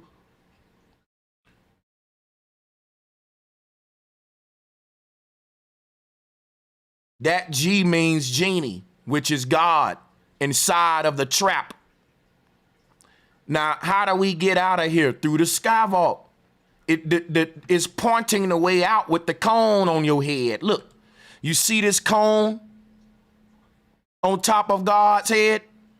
That's the unicorn. Here we go right here. He's the G, God on earth. And here goes cone right here on his head. This is the knowledge, y'all, that I've been trying to wake folks up to. Now let's go ahead and move forward with this Jonah genie concept, and we got more stuff because we can see this all over, man. Now Enoch is Enki, the Sumerian god Enki. He's associated with the same concepts, and like I said, Enki, Enoch, Anu, Anunnaki, all of it the same thing. It's the same thing. So here we go with Enki. Here we go with Enoch. Here we go with Aten. And who else we got? Let's come on. Who else we got in the lineup? There go Anu. Everybody busting through a sky vault. Everybody got their arms open, lifted up toward the heavens on some sky vault shit. And everybody think that you got a different religion. Now let's look at these portals. These portals that they opening up in the sky might not mean nothing much. But when humans become holograms, these are gonna be portal points. Let me share with you what they experience, what they experimenting with. Now watch this, because this part gonna blow you away. By the year 2100, humans are going to be cheated death, and we're going to be living in avatars, not in bodies. Everybody going to be like Pop Smoke. I've been teaching y'all about this and teaching you about it. Everything that's happening now is to get us ready for this ultimate point. Right here. This is what they trying to do. They trying to cheat death by getting us out of the body and into patented holograms that they own. Imagine your mind being in a hologram that's created by Bill Gates. They're building a gate for your soul. This is damnation. They telling you once you get inside of this hologram, you will be immortal, because they don't want to tell you you will be condemned. You won't be able to lead this bitch no more. You trapped now. This soul harvesting. Now, guess why I'm showing you this, y'all? When everybody is a holographic avatar, then this shit will make sense to you. People won't need cars when we are holograms. You will be able to beam yourself through a checkpoint system. And Makai Kaku already been teaching y'all about that. Drop a 1 if y'all been following me when I've been showing you Makakaku, showing you about the checkpoint beaming system. Drop a 1 if you've been following me on that, so I don't gotta be redundant. Now, if I get a lot of 1s in the chat room, I can keep moving. I ain't gotta be redundant and keep repeating myself with Makakaku. I think most of y'all remember that.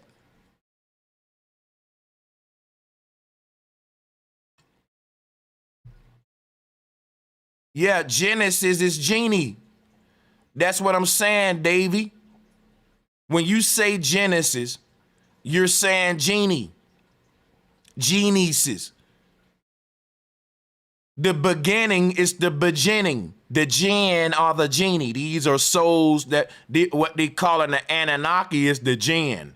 And when you say the beginning, everybody starts off as a jinn or genetics.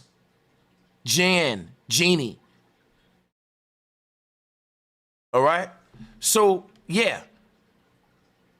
These sky portals that they experiment with are gonna be wormholes in the near future when people are holograms.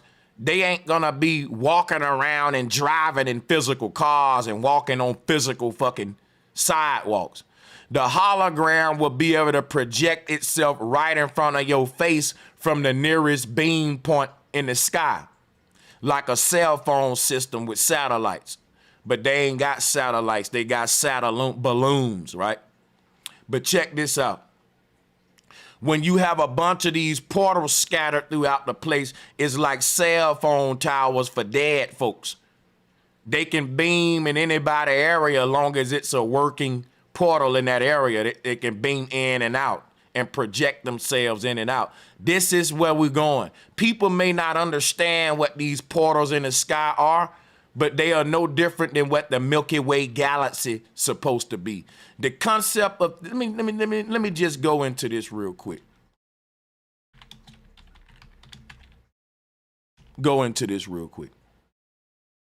These portals that you see in the sky are ripple effects, just like the Milky Way galaxy, man. And like when you throw a rock into some water, you get a ripple effect. But when we talk about piercing through the ether, you can't throw a physical rock through the ether. You now gotta create a concentrated light, which would be a beam, right? That's all a beam is. And once you get that thing to a high concentration, it can pierce through the ether. And once that light makes contact with the ether, it will create a ripple effect just like a rock dropping in water, because these are the nature of the waters above and waters below, the heavens. Now, when we die, we make the same pattern because the energy inside of our body creates a beam that makes contact with the sky, and we get this like elevator above our head. Well, if we want to leave the earth, we can leave. But if we don't leave in a certain amount of time, that portal will close and you'll be born again on this earth, or you'll be a wandering soul trapped in like the astral realm that's inside of this earth, and until you able to get enough energy charged back to open that portal again. This thing will fade away over time, just like when you drop rocks in the water. The ripple pattern will fade away over time. It ain't gonna stay there forever. These portals ain't open forever. And these portals open and close at different times with eclipses and shit like that. But what I'm telling you is that we all got the technology in us to open up the portal. And that's through life and death. So when people die, their energy leaves their body like this blue beam. All right, you see this blue beam leaving the earth and going to the heavens? That's like a ghost, a human ghost. And when it make contact with it, because your spirit is so powerful, it can pierce through the ether and it make this ripple effect pattern. It's like a fish diving in the water. Your soul will leave this earth and plunge into the heavens like swimming. And so when you see all of our ancestors personified our souls with a tail on it. You know why? Because your soul is a swimmer. The sky and the ocean are the same. A fish in the ocean with fins ain't no different than a bird in the sky with wings. They both flying. If I told you that the bird was swimming and the fish was flying, you would say, boy, you stupid. But I'm not wrong on that. The fish is flapping its fins through the water exactly how the bird is flapping its wings through the air. So what do fish and birds both got? A tail on them. And what do your soul got? A set of wings and a tail on it, because it moves through the heavens on the same way. So the concept of the genie having wings and a tail and all that shit is because of what I'm telling you, man. On a ether. This little blue light, that's the genie going back home. They call it blue beam technology. But this blue little light that you see is literally what is personifying the genie. When the genie leaves the earth, this is what the pattern what he make when he plunges up out of this bitch. And that become the pattern of Saturn, the Lord of the Rings. So whenever you pull up the Nagini, you will see him wrapped up in his tail, making that pattern. Let's do it again.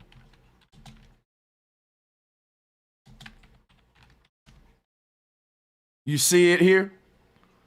That's how they come up with the Milky Way. Now, if you look at this pattern, though, that they making, it's nothing but the Fibonacci spiral. And this ain't nothing but them personifying the sperm cell. See, the ancestors call the sperm a serpent. They call the sperm today we say sperm. But back then they called that the word sperm and serpent got the S, E, the R, the P in it, spur. See, the S, P, and the E and the R in the word sperm is literally derivatives of its old, what we used to call the sperm, the serpent or the seraphim, right? But so not another word is the genie or the genetics. Undo genetics, his genetics. It's just them personifying the sperm because they knowing that a person's soul is just born over and over again, and that there's medical language for birth. Today genetics, it got the word genie in it, right?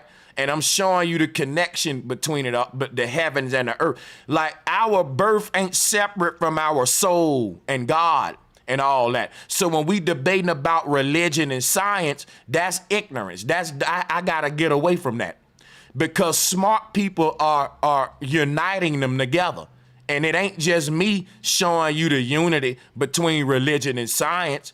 Hell, science and religion have fucking united together. Look at this. When science fiction meets reality, that's basically saying when science and religion come together, science gonna be getting into trying to use technology to manifest religious goals, such as creating heavens, which is metaverses, right? And Jesus told you he was gonna make you a body white as snow that can't die. And basically Jesus said he gonna make you cheat death, show you how to cheat death. But science is doing it. Science is carrying out a religious agenda. And y'all don't see science and religion has united to harness the soul of man. Y'all debating on which one we need the most, when I'm showing you throughout history how they all been together. Now the people got to come together. The debates got to stop, and people got to start talking like me, which is intelligent, smart, saying how they both the same. Now, check this out, guys. That ripple pattern that you see in the sky became the whole Saturn concept and all that. Now, let's tie this home. You see that the genie inside of the ripple pattern, the blue genie inside of the ripples. Again, what we see in the sky with the sky portal is them showing you how you return home through the heavens, just like Enoch and all them showing you the sky vault. I just showed you they trying to copy this technology with blue beam. People seeing sky portals in the sky because they trying to harness the energy that's gonna allow them to open up the ether. But that energy is inside of us. We don't need technology. When we die, we open up the portal anyway. And that's what this image show, that we are the blue beam technology. That's what the genie represents. Now, if you take the word gene, Gene, right? And you know that that's the word genie and the word genetics, like y'all know what I'm talking about. Now check this out. The genie got on the same hat that the pharaoh wearing. Because the pharaoh is showing you he created the technology to put the genie in a fucking lamp.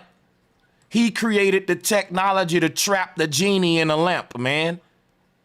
Why is the pharaoh wearing the same hat that the genie wearing right here? And they both got the light around them. Why am I able to point this out everywhere? Because it's dealing with the zombie. Again, zombie is the word Zambi or Zumbi. And this is the West African oldest god, a god that get up out the grave. That's what Jesus is. That's what Lazarus is. I told you that the word Lazarus is Lazarus, because a laser is a beam. How did they make Lazarus get up out the grave? With laser beam technology, just like they did with Pop Smoke right here. Please like and share the video. And don't forget to subscribe and hit the notification bell. Be sure to select all so that you can receive notifications every time we go live and upload to the channel.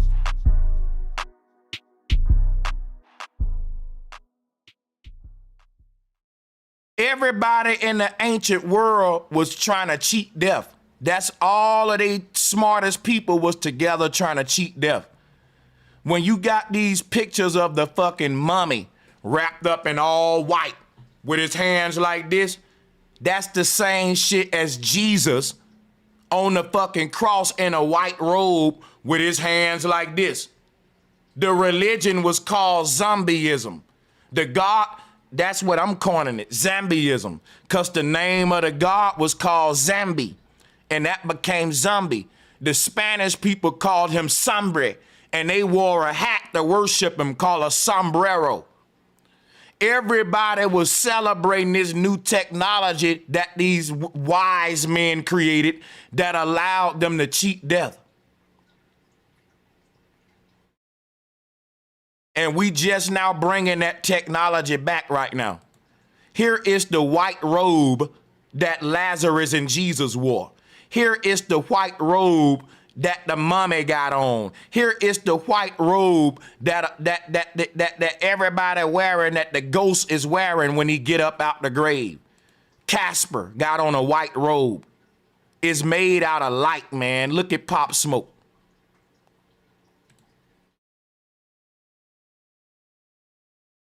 Now, let me go here real quick to show you what a concept of the mummy, you being wrapped up in the light and all that, because they got the mummy wrapped up in the white little white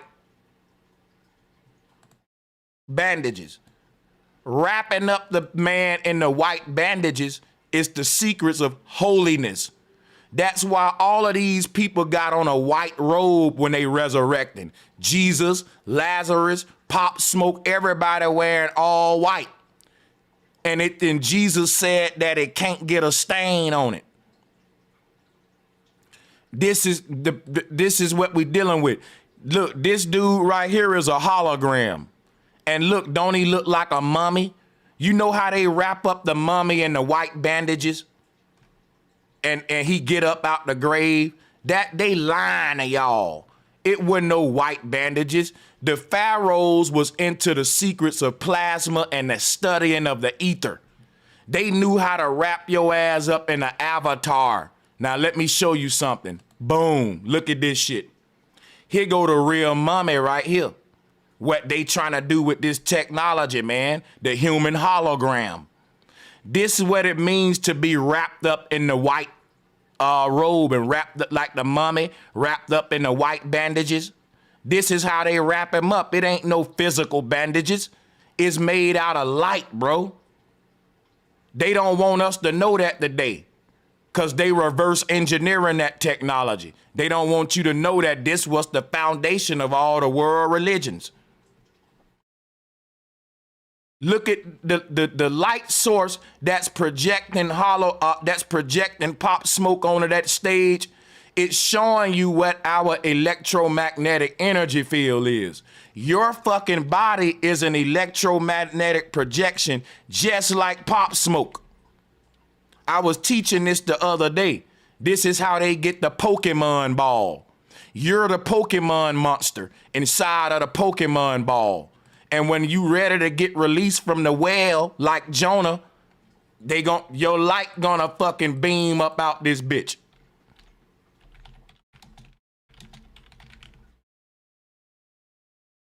Look at this. When they open this Pokemon ball up, light gonna shoot out of that shit. Here it is right here in ancient Christianity. Look at it. This became the Statue of Liberty or the crown of thorns. It's the projection of light. And we can see that around the pharaoh on this image with the pharaoh. We can see it right here with Krishna. We can see it right here with Aten. We can see it right here with Jesus. We can see it right here with you. Now let's get it. Let's get it. Let's show you the Pokemon means a pocket monster. And the game that we play called Pac-Man, that's the American version of Pokemon. The one that's gobbling up the little balls. Look at this here. Cracking an Easter egg is literally the same concept of opening the Pokemon ball or opening up the cube and allowing Jack to come out the box. Remember, Jack in the box, Jack is the word yoke. So you letting the yoke out the box. You leaving the world is you leaving your body. So the whole world is opening. Your world around you is projected by your own mind. And when your mind leave your body in death, this world gonna fade to black. And out of the darkness will emerge a new world. And you will find yourself in a new body. This is a continuum. This soul is leaving one world, and when it get out of that bowl, it's gonna be inside of a bigger bowl. Then it's gonna leave, when it outgrow that bigger bowl, think about what I'm saying here. This little white ball is your soul. When it breaks out of this little Pokemon ball, it's gonna be in a bigger world. And guess what it's gonna have to do to break out of that world? Expand itself. It gotta grow. When your mind outgrow this world, it's gonna crack the shell open and you're gonna die at that point. Ain't that no reason for you to be here no more. And once you, like Samson, pushing the pillars back, you're gonna rip through this thing like opening up a curtain upon death and see what's behind it. And at that point, you're gonna see that it was a bigger world than this one, housing this little bitty world. And when you outgrow that world, you're gonna bust through that one. And it's gonna keep making you grow up. This is like when a caterpillar go in a cocoon, as it grows and transforms to a butterfly, it outgrows the cocoon. And when it get real tight and uncomfortable in there, that wakes the fucking butterfly up out of its sleep and make it fly away. It gotta get uncomfortable and tight in the cocoon, and then it break out the cocoon as a butterfly. That's what's happening in the world right now. This world ain't comfortable right now. It don't supposed to be comfortable. The Mayans said that we're a generation that's gonna, each generation got to mature in spirit. The body is like training wheels. And when we grow up, we don't need training wheels no more. We can ride without training wheels like the big boys. So when we get out the body, we getting rid of the training wheels. You don't need training no more. You're becoming a baby God. This earth experience is getting uncomfortable. It's a lot of war. It's a lot of drought. It's a lot of famine. And it's all happening for a reason. Because just like the caterpillar, that cocoon getting uncomfortable. It's getting tight up in there because it's growing. They call it global overpopulation. It's getting tight on this earth. It ain't space. It ain't enough room. It ain't enough. And then that's when people start waking up, man. We start waking up saying, wait a minute, something ain't right. Just like the caterpillar in the cocoon. It go to waking up saying something ain't right. It's hella hot and tight in this bitch. And when it wake up, it does this and it say, oh shit, I got wings. And it flies away. But it got to get uncomfortable and tight up in there for it to say, break out that shit like Samson and fly away. And then it's gonna realize, wait a minute, I'm in a bigger world. Yeah, you got room to grow. And when you outgrow that world, boom, you're going to break through that one. And this is a continuum of making sure you become a giant. You become expanded in your consciousness. You see what I'm saying? So the way this continuum was taught was that we're on an ascension up a stairway to heaven, and it gets easier and easier the closer we get to the top. Now, let's go ahead and take this collage here and take it off. And we understand that this is the concept of the Pokemon ball. The electromagnetic field of the heart is a huge white light source that projected the body onto the earth. That's the light of conception. The light, when you was born, the doctor said we all emitted a light that's equivalent to the Big Bang. You can look that up. What happened to that light?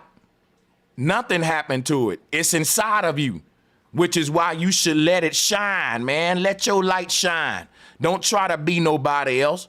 Ain't nobody on this earth like Brother Sanchez. Now look at this image. This showing you how you gotta open up your heart. The heart is a treasure chest, and when you open that up, it's everything you need in there to get to the goal. All of this stuff, all of these talents I got to make collages and sacred geometry, I didn't know that till I opened my heart. And when I opened up my heart, I didn't know I was a poet, a syncretist, a sacred geometry, a teacher. People be like, where you get all this information from? Nigga, I opened my heart. It's a chest, and I looked in there, and the shit was there. And I'm sharing my gifts with the world. Now check this out. If you look at this electromagnetic energy field, it's showing you that the source light is the heart, which is why when our heart stop beating, we fade away. We fade away.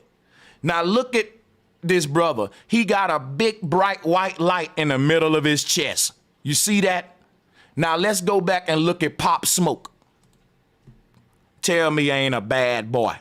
You better, hey, tell me your boy ain't bad. Check out Pop Smoke. When you start studying the science of holography, you unlock the secrets of the electromagnetic field of the heart family. This bright white light that you see right here is what's responsible for your body manifesting. That's the source light that's projecting us into the holographic avatar called a flesh or a flash, which is a flash of light. It's gonna fade away. Look at this bright white light right here. If you want to understand what we are as humans, understand what Pop Smoke is right here. It's the same science that they reverse engineering. And you can even see the Pokemon ball. Now drop a 1 if you can see the Pokemon ball. Because when they open up the Pokemon ball, a little monster come out and start dancing. His name Pop Smoke. Look at him. The Japanese used to tell this story thousands of years ago in their folklore. And we know how technologically advanced they are. This your Pokemon right here. You can see the circle, the line, and the little bitty button that right there, which is what you press to open it up to let them in and out. That's the source light. This is how you get the Pokemon concept. We are fucking like Pokemon genies in a lamp, guys, and they finding that out and they reverse engineering it. So when they open that shit up, just like in Ghostbusters, what I was telling you, when they opened up the black box, it allowed a ghost to come out and talk to him for a minute. Then when they through talking with him, they shut his ass back up in prison. In the movie Get Out, it shows you what Pop Smoke's soul is going through. Don't y'all sell y'all soul to these people, because in that contract, they own your fucking energy. They own your name, your energy, your essence. Dude, don't you know that's what your soul is, your vibration, your movements? Look at this shit with Pop Smoke, bro. Somebody own that. And they can open him up and make him go dance for you, give me the money, and put his ass back in his box. They want to own your soul. They tired of humans, man. They rather just download your essence when they need you and put your ass back in your box. Shut up. That's where they going with it now. That's what slavery looked like in the future. It looked like you being allowed out of your box when we need you, and when we don't need you, we put you back in the dark spot like on the movie Get Out, and we put your soul back in the box. Now, guess what? They showed you this in the movie Demolition Man. They had Wesley Snipes, and who else was in that movie? Arnold Schwarzenegger or Sylvester Stallone, some white boy with Wesley Snipes. In Demolition Man, Wesley Snipes and the white boy was asleep for like hundreds of years in an incubator. And they had a mission for them niggas. And they woke them niggas up out the hundreds of years, and Wesley Snipes and them was like, how long have I been asleep? And they was like, for 10 centuries or some shit like that. And they had to teach them how the world was now and all that. And when they through with you, they just put you back in your incubator, put you back to sleep. They showed you that in Demolition Man. Yeah, with Stallone. They woke them niggas up. That's genies in a pod. Just like in the movie Matrix show you that. Everybody inside of their little Pokemon pod. And that's showing you what they trying to do with this technology right here, man. Once they get our minds in this hologram, oh, you through now. They can suck you up like Ghostbusters, because light can't escape a black hole.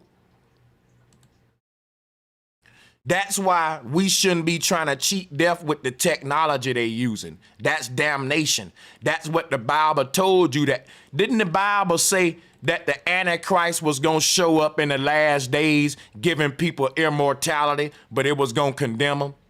Where are my Christians at? Where are my Christians at? Who really read the Bible? Drop a 1 in the chat room if what I'm saying right. In Revelation, it say the Antichrist gonna be giving people immortality. But because they took it from the Antichrist, they won't be able to go to heaven now. They condemned. That's literally what the Antichrist is. Technology, you fools. The Antichrist is science. Once you get immortality for them, you're gonna be damned. They trying to condemn you.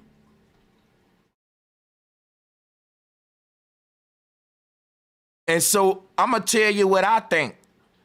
I think, and I hate to say this, man, but I think not only did Pop Smoke die, but they trapped his soul.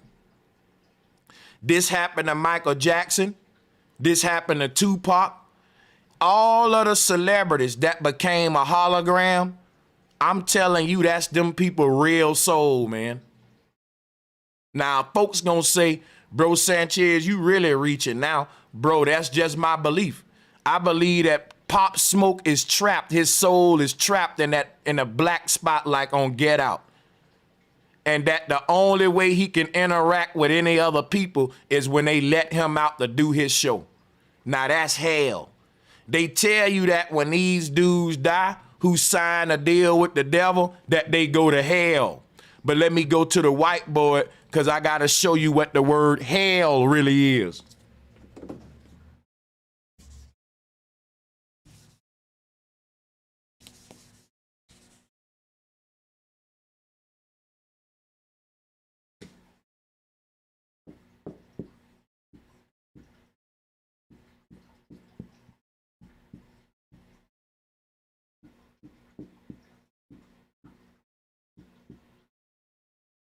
Watch this.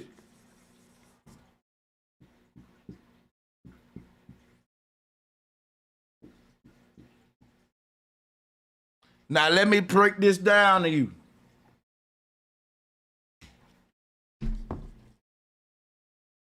The word hell, hell is a hall. Hell is a place where people are being held against their will. Hell is hold. Now, hell to a genie would be the lamp that's holding it. Now listen to me closely. A genie's lamp is brass. And guess what color the god Moloch is? Guess what he made out of? Brass. The genie inside of the lamp, the genie that's inside of the brass lamp, is you inside of the belly of the beast, which is this right here. We're in hell right now. And you're going deeper and deeper into levels of hell when you allow them to make you a hologram. You already a hologram. We're inside of this God right here. This was an incubator. Matter of fact, let me show you this God in another picture so you can see that he's representing the earth. You in the earth is you being inside of this golden calf. You see how it looked like the flat earth? The people worshiping the golden calf are the people that's worshiping the world, man. We don't supposed to be attached to this world. This world is a simulation. It's fake and it ain't the real world. So when we see people worshiping the golden calf, they literally worshiping the fake world that we in, the chaotic world, the world that exists away from our true base reality. They are worshiping a simulation that was created by the Pharaoh that we're stuck in right now. And the only way out is death. Here it is right here. This shows you exactly what I'm looking for. Salutes whoever made this. Because this will show you the cube and the earth. We're in a simulation, the terrarium. Now look at this cube at the top. This is what they call in the James Webb telescope. That telescope is gonna allow them to bring forth doomsday prophecies on the earth. When they say, hey, the James Webb telescope just spotted a comet and it's coming near the earth to wipe all life off. And what that's going to do is get us, the new religion is going to be doomsday and alienism. It's going to be a new form of fear mongering to control us with. And then to colonize the heavens. Because when they talking about we got to fight against the asteroids, it's giving them an excuse to colonize the heavens, to put technology in the sky that's going to be harmful to you. We don't see what's going on. If you look at this image, it shows you that they are worshiping the simulation. Look at this star and look at what's on his chest, the same symbol. Let me show you something real quick about this earth, man, that's going to blow you away. Look. This dude built the infinity terrarium. Don't you know that our Earth is an infinity terrarium? Let's take a little break to look at this video. You see the 6-pointed star? I want to salute this dude. His name is Ideal Idea. And he's finna give us the science of what I'm talking about, how we got parallel universes. Now, when he built this, and look at this terrarium, you see it? It looks like a 6-pointed star, right? Our Earth is a 6-pointed star, fam. Look at it. You see that? We're in the cube is in the middle. The middle of the 6-pointed star is a box, and that's where all of us are locked up in this box. The only way we can get out of this cube is to harness enough energy inside of us to open up the portal. When they talk about Saturn's cube is Satan's cube, and you were born in it, dude. But you came into this bitch to fight, though. Don't be scared, nigga. If you inside of hell, don't you know it was because your soul said, nigga, I'm going in to fight. They ain't doing them people right. I'm gonna go in this bitch and I'm finna raise heaven because they raising hell. Like the concept of you being in the belly of the beast is the concept. It's no different than you just a warrior, man. That's all I'm gonna say. Now check this out. You came in here to fight. Now check this out. This dude built an infinity terrarium. This gonna show you how our universe is got parallel universes. You build a base reality in the middle, and then you build a mirror matrix around it, and you get an infinity terrarium. Now let's take a break real quick because my stomach tight. I've been talking so long, 3 hours straight.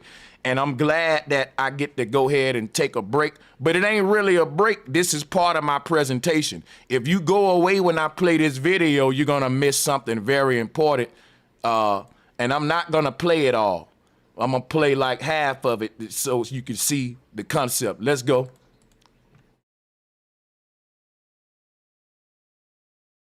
The problem is with the film, thankfully, not the solvent. The way that this film works is that it allows a certain amount of light through it, or its VTL. And for this stuff, it's about an 80-20 split, which is ideal for infinity reflections. However, this is not good for my custom lighting option, and that is because the lights are on the outside. Normally, this isn't a problem on the regular builds, since the lighting is internal, but in order for him to build an infinity terrarium, y'all, he gotta put the lights on the outside of it. You know why that's important? Let me show you why. Watch this. If you look at the stars, the sun and the moon, they're not on the inside of our terrarium. They are projections from the outside. We are inside of the exact machine that he's about to build. Now watch what I show you right here. Before I go to the video, look at the sources of light on this chart. Ain't no light inside of our world. Everything he's saying, I'm showing it to you with flat earth. Look on the inside of our little terrarium. Ain't no light in there. All the lights that we see in the sky, they're not inside of our dome. They are projecting themselves into our dome from higher dimensions. Even the sun and the moon are projecting from the first and second and third heavens. There are no true light sources in this realm. Everything here is a projection from another realm. This is also something I think they call shadow theory, to where they say that okay, here go the theory, right? The theory is that, you know, when we make shadow puppets on the wall, they're saying we live in a shadow dimension, to where we're the reflections on the wall, but we're not the source that's making them. You know how we make a shadow on a wall with our hands and shit? Our world would be the shadow version, but the mind is the real hand. But the world we live in is a projection of the mind, which means it's the Johnny come lately, it's the shadow. The light comes on first, see, the light is the cause of the shadow. The shadow ain't the cause of the light. When the light come on, it reveals the shadow. The shadow world is what we're in. They say that our world is only 1% matter and the rest of the universe is dark matter. You know why? That the real world is over there. What we call in dark matter, that's the real base reality that we fell from. This world, what we call in light matter, is the false light of Saturn creating a simulation. Behind this veil of light is the real universe, the big ass universe that we fell from. It appears dark to us inside of here, but there is no darkness. Everything you see dark out there is lit the fuck up for real. You have a veil over your eyes. And that veil is this terrarium that I'm showing you. The true light is on the outside of here, which is why to access your own true light, you gotta go outside your own body. To access the light inside of yourself, you gotta go outside of your body, which is you going outside of this world. Why? Because all of the true light exists on the other side and it's projecting itself down into this world as a form of a hologram, which is the false light. You see this right here? You're not the hologram, you the light that's projecting it. That's what I'm trying to show you. And this is why Mazda is blue. And this is why the Big Bang light is blue. He's personifying the Big Bang. Each one of us is a holographic explosion of light that is a merkaba of energy layered over one another to create this divine unified experience that we call the universe. I compared it to gaming and video games. This is what we are, but this is also what the earth is. So what are we saying? What I said earlier, like when the dude's standing on the stage in the spotlight, right? Let me go back to that to show you what I mean. When the dude, all of us, see, because all of us live inside of our own little spotlight. But everybody on earth and every animal is projecting its spotlight in the same space. So imagine a bunch of spotlights, not just his, but a bunch of them. And they all aiming a circle at the same place, combining their circles into one. And everybody get to be inside of this one space. Imagine a bunch of humans, right, inside of this circle with him. But each one of them get inside of that circle from their own spotlight that beamed them into his same space. And all of us beamed into this same circle from our own spotlight though. And that one, when everybody beam into this same circle, it becomes compressed, dense, and it becomes this, like all of us are our own individual macabre or spotlight. But then we blend them all together to make one big ass spotlight. And that's what I'm saying about the earth. The earth is one big ass infinity terrarium, tetrahedron. It's one big ass macabre, like what we see here. But everything in the earth are little bitty macabres. And when you put all these little bitty macabres together and layer them in the same spot, it creates the big ass earth that we all enjoy. That's why when somebody die, another baby gotta be born. Cause it take everybody to make this shit. It take a set number to be able to maintain this shit. And even science say without a bunch of observers observing this place, it'll disappear. Our very existence helps create the simulation because we're projectors. We're helping project the world outside. We're all agreeing in a union to make it real. We're all agreeing on the language we use and the politics we govern with this place, which is why politics is, that's another, I'm gonna get with Citizen Man. That's a religion that does have a lot of dominion over how this earth is being terraformed. When I talk about politics, that's how I want to talk about it. Which politicians is instrumental in leading the terraformation process, the transhumanism shit? I don't want to do voting talking. I'm going to get with Citizen Man on that because that's going to be an important bill. Now check this out, y'all.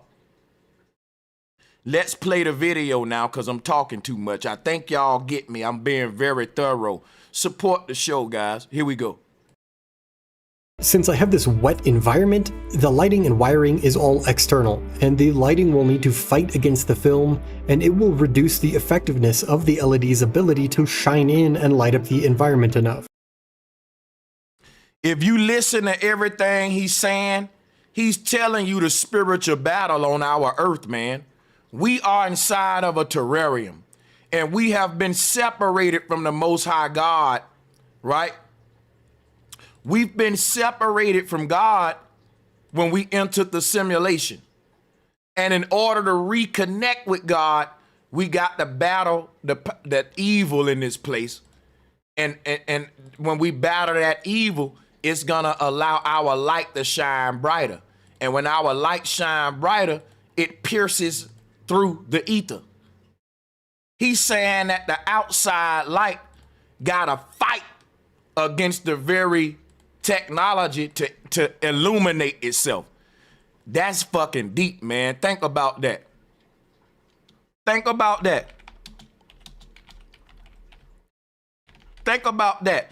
The light of heaven is trying to shine into this place to influence us and inspire us, and the very simulation we in is fighting back and don't even want itself to be illuminated within. That's the war that's taking place on the earth right now. They said that Bill Gates is trying to build a blanket to blot out the sun.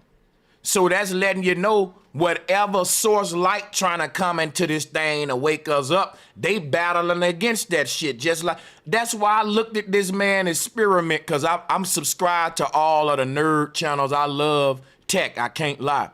That's a paradox, because I love technology so much that I hate it, because when I fell in love with technology and started learning about it, I found out how it fought against my biology. So I'm fascinated with learning now how technology is fucking me up.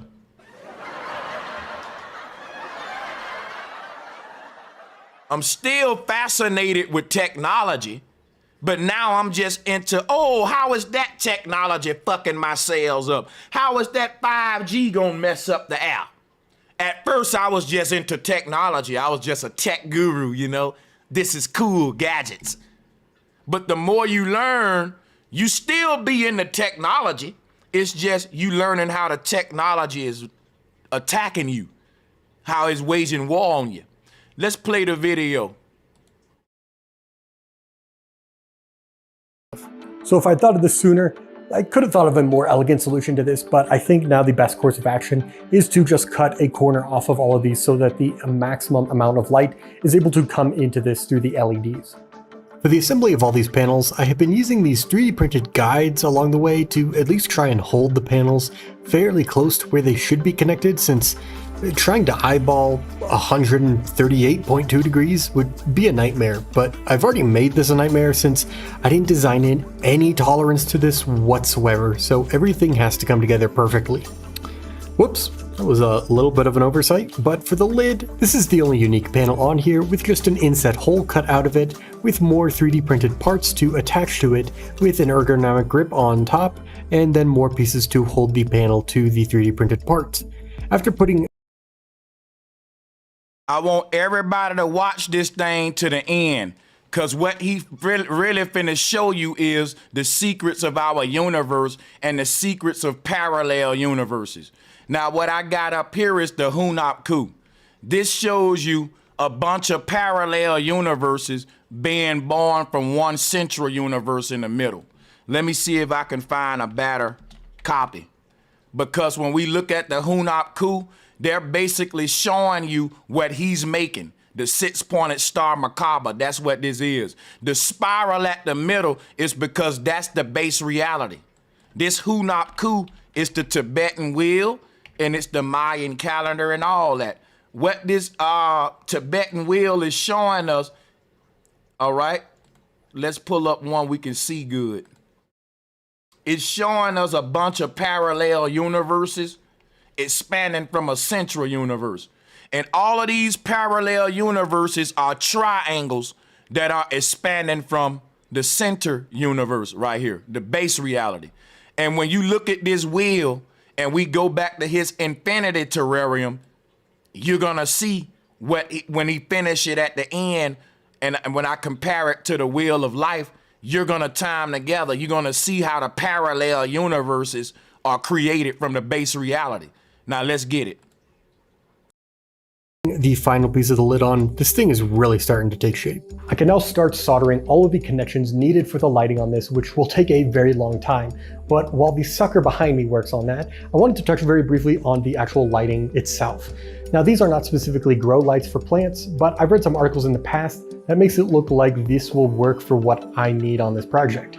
And if you're thinking to yourself, you made it this far into a project without knowing if the most critical component would work, yeah, welcome to the channel. But I chose these specifically because I can control pretty much everything about them, from their brightness to the amount of time that they're on. I can even give the plants a rave if I wanted to. There's flexibility built into this to make it work. Also, while I was waiting on everything to dry in between, I went ahead and printed out the base for this project. I originally thought I was going to make it out of wood, but I figured, hey, I'll keep with the theme and make it 3D printed as well. And I can always make another base later if I wanted to. So the wiring is all done, and I definitely did not mess that up multiple times, but. By the way, just to recap to let you guys know, we're talking about Raelism and Israel. This is part 1, and I will be doing a part 2 where I go deeper into the two. Now, if you look at the symbols, that's what we're talking about right here, hologram knowledge. All right, the knowledge of how to lead the earth. They turned it into ufology and spookism. But before that, it was spiritual, ascension, astral travel. All right, we're going to get into the modern UFO movement and show you how they trying to dumb us down and take over. We're going to get into the Fibonacci spiral and show you why the symbol of realism have a spiral at the middle of a six-pointed star. That was the shit that Kanye West tweeted. Kanye West tweeted this symbol because he know about this stuff, because just like I told you about Travis Scott, Kanye been left this world. Kanye been left this world. These gods ascend, just like Enoch. They ascend through the sky vault. They don't die. They are infinite deities. All of your celebrities and rich folks, whoever part of these cults, they part of immortality cults, covens of witches that are interdimensional travelers. When they say we're traveling men, they tell you that. They say we're traveling men. They ain't talking about regular travel. They talking astral travel. That come from the word gypsy, which is what the Egyptians were about. Astral traveling, immortality. When you talk about Raelism, that's all it is. When you talk about Hebrew, the people from the other side, them the people in power, these archons that know how to be they're interdimensional beings. We used to be what they are. Now they able to still do it, but they doing it with technology. When we do it, we gonna unlock the natural gift. That's what they scared of. They handicap themselves with technology, and they trying to do the same with us, but we waking up though.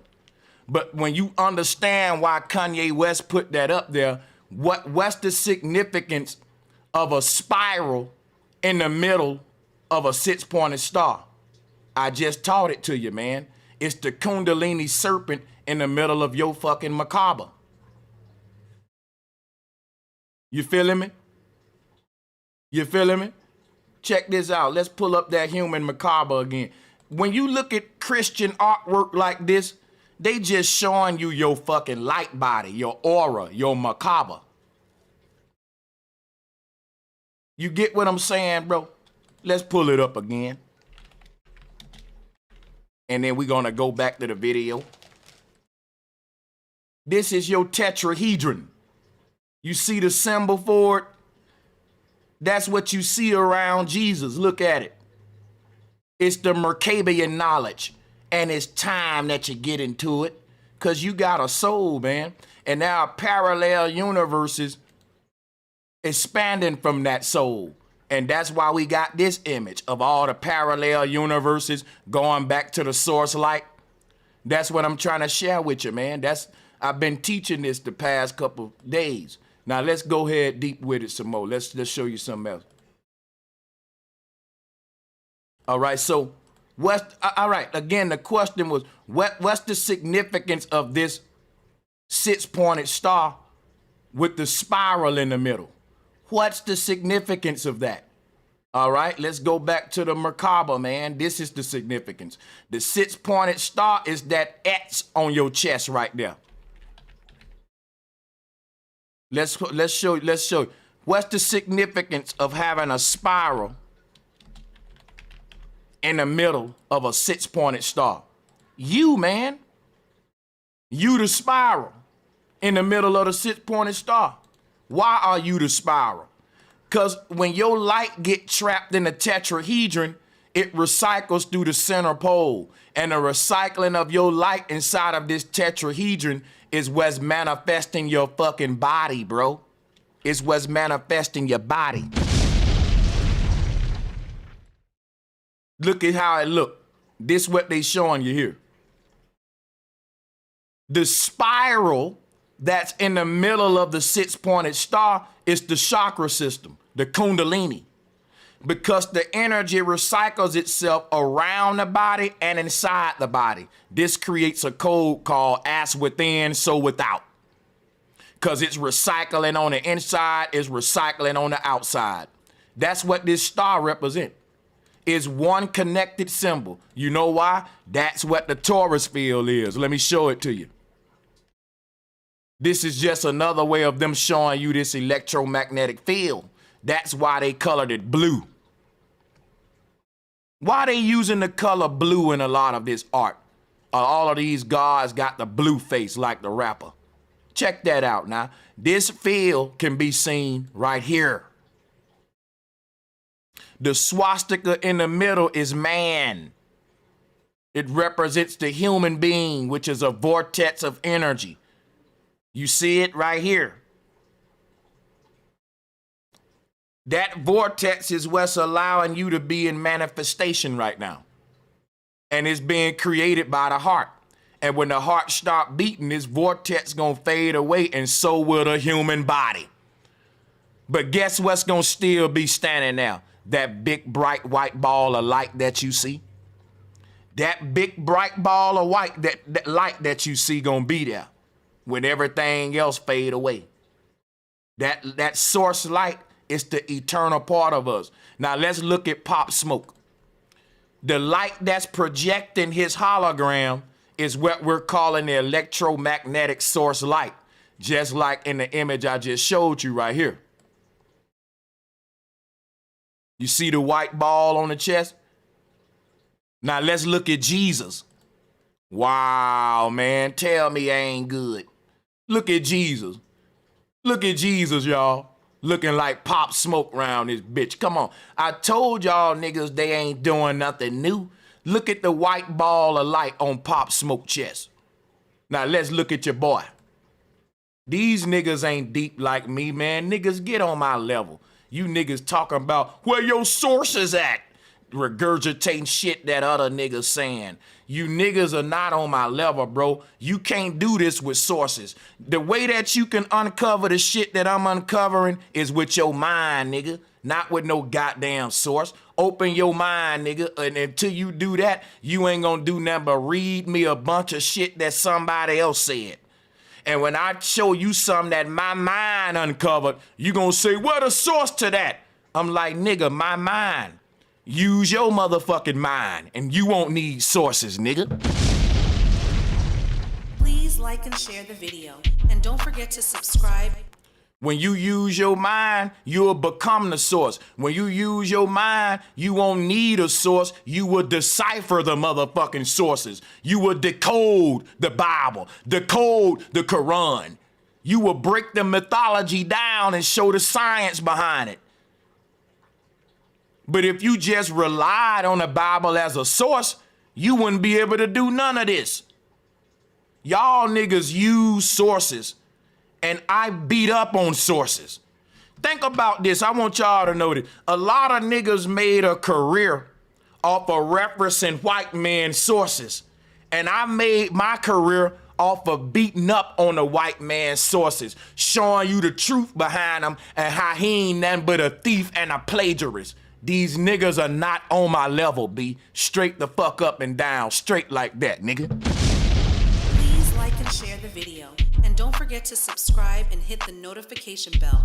Be sure to select all so that you can receive notifications every time we go live and upload to the channel. All of the lights are now on and working. And I would like to say that the hardware is all on and it's perfect as well, but it's not. It's a lot more visually dominating than I was originally expecting. So I'm kind of scrapping that whole idea and I will just have to figure out something else instead. But we can move on now to the inside of the terrarium because I'm now on a time limit since I've already acquired the plants. Although my sunburns have pretty much faded at this point, I spent pretty much half of my weekend hiking around and gathering miscellaneous items to put into the terrarium. Here's what I got. I found some wood with some pretty fantastic character to it, a couple of different types of moss, a lot of dirt, some ferns, and really a bunch of other plants that I'm not very good at identifying. So hopefully someone more knowledgeable than me in the comment section can identify these and exactly what they are. A lot of it was really just hiking around and finding stuff on the forest floor that I thought would look pretty, except for the mushrooms. I left all of those there, although there were some pretty cool ones. I also picked up some gravel for drainage and some petrified wood for some stone landscaping as well. So the general way a terrarium works is that there is a gravel layer on the bottom with soil in the middle and then plants on top. Simple, right? The water will trickle through the plants, through the soil, into the gravel, where it will be a drainage layer, and that allows the water to evaporate, condensate, come back down, cycle continues. Some people also include a layer right below the soil for activated charcoal, and I'm not using that for a very specific reason. I forgot to buy some. But I've seen some people say you need it, you don't need it, and really it kind of looks like it's more of a preference or not, so I'm just going to go without right now, and that can be added in later as needed.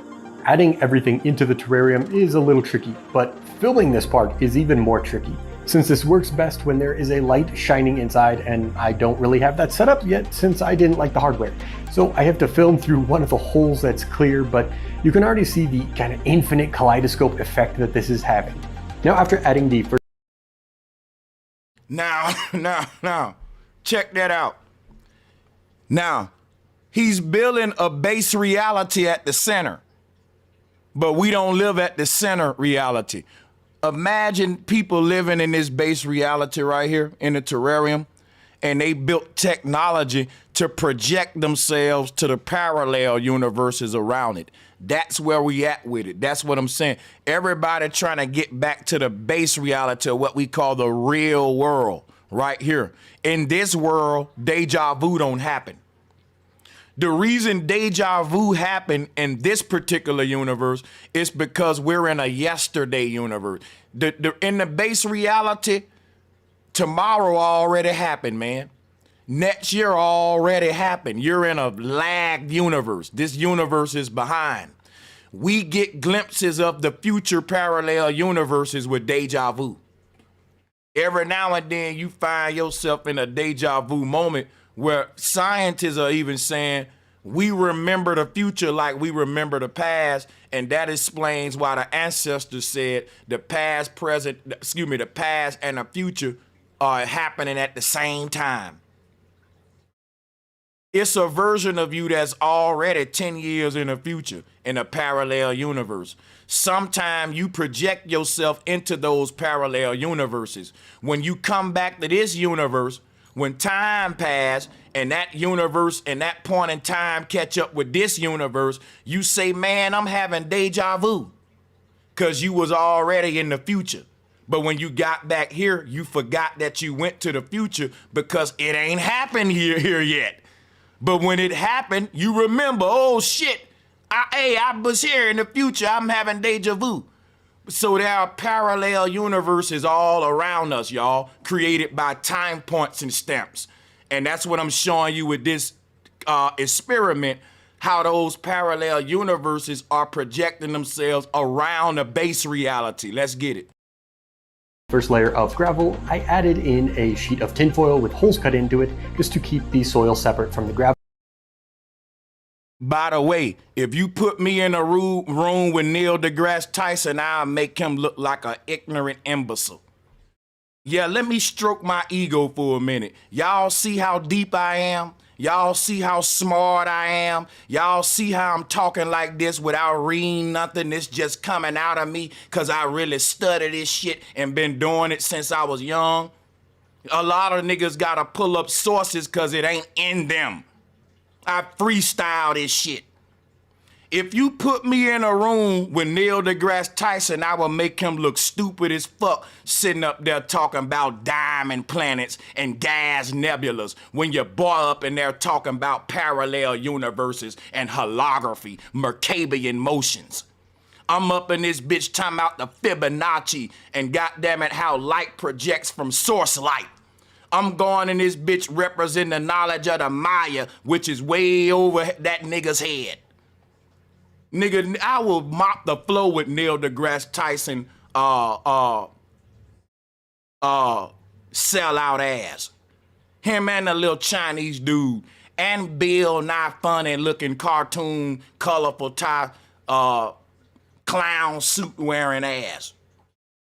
Put all three of them niggas in a room with me and I'll make all of them look stupid, nigga. Gravel, but to still let water get through. I started dumping in the dirt and just kept adding the plants, moss, wood, and the stones as I went through. I didn't really have a plan for the inside, and mainly I just filled it out with whatever I thought would fit the space and give it some nice variety through all of it. I grabbed just enough plants to fill all of this out, but I probably should have grabbed more soil just to create some larger and different parts of terrain. I am just so happy with how all of this turned out on the inside, and I think I figured out a replacement for the hardware as well. That's called an infinity terrarium. Now, they showed you this in the movie Inception. What happens at the end of the earth? Let me show you.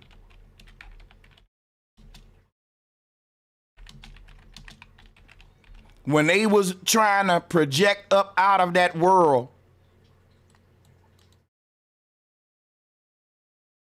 check this out. In this movie Inception, the sky start to bend up, nigga. Fold up, nigga, like reality start to fold over. Where's that scene at? Right here. You see it? This what happened in the Inception movie. Somebody turned it to a table. I would definitely buy this table. I ain't gonna cap. I'm fucking really digging this coffee table. And this coffee table is built from a scene in the Inception movie. What happened in the Inception movie to make the earth roll up like that? A wormhole was open. If you remember the movie, the dude was telling her to control her mind. She was opening up a wormhole and it was affecting the earth. This is what happened in Inception. Look. See, people, we watch these movies and we don't know its science behind it.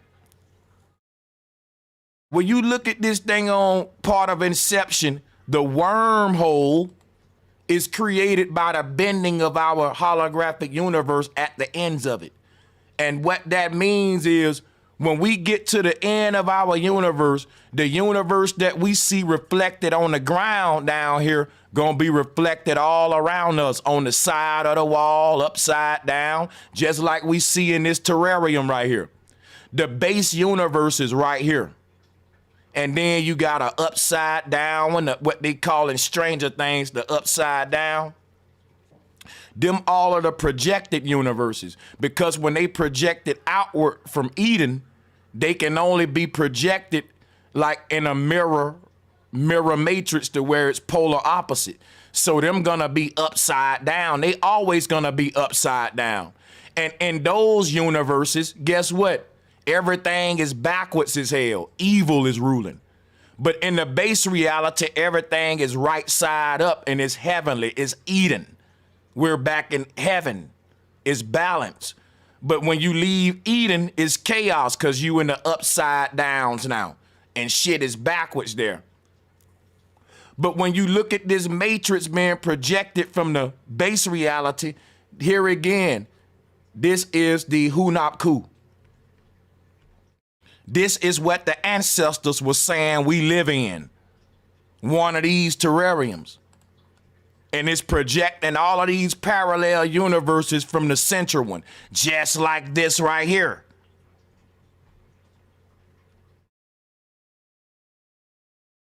This is what Raelism is all about. They turned this wheel into a UFO ship and started dumbing this knowledge down into ufology. But to lead the earth, you got to lead a body. And that's something that I think Kanye West already did, man.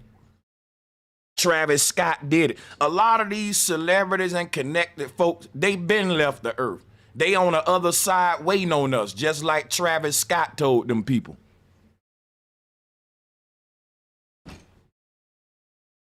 What you see walking around as Kanye West is a fucking algorithm. A lot of these celebrities, they true essence and spirit already left. And an AI algorithm is simulating their consciousness. And it can be damn near 99% accurate just like them. But we're so fucking in tune as humans, that little 1%, we notice it. And we say that nigga a clone. That nigga right there ain't the real Kanye. That ain't the real Kodak Black. That ain't the real Gucci Mane. That ain't the real. We say this all the time. These folks can mimic your consciousness 99% and it'll be just like you up to a 99% point.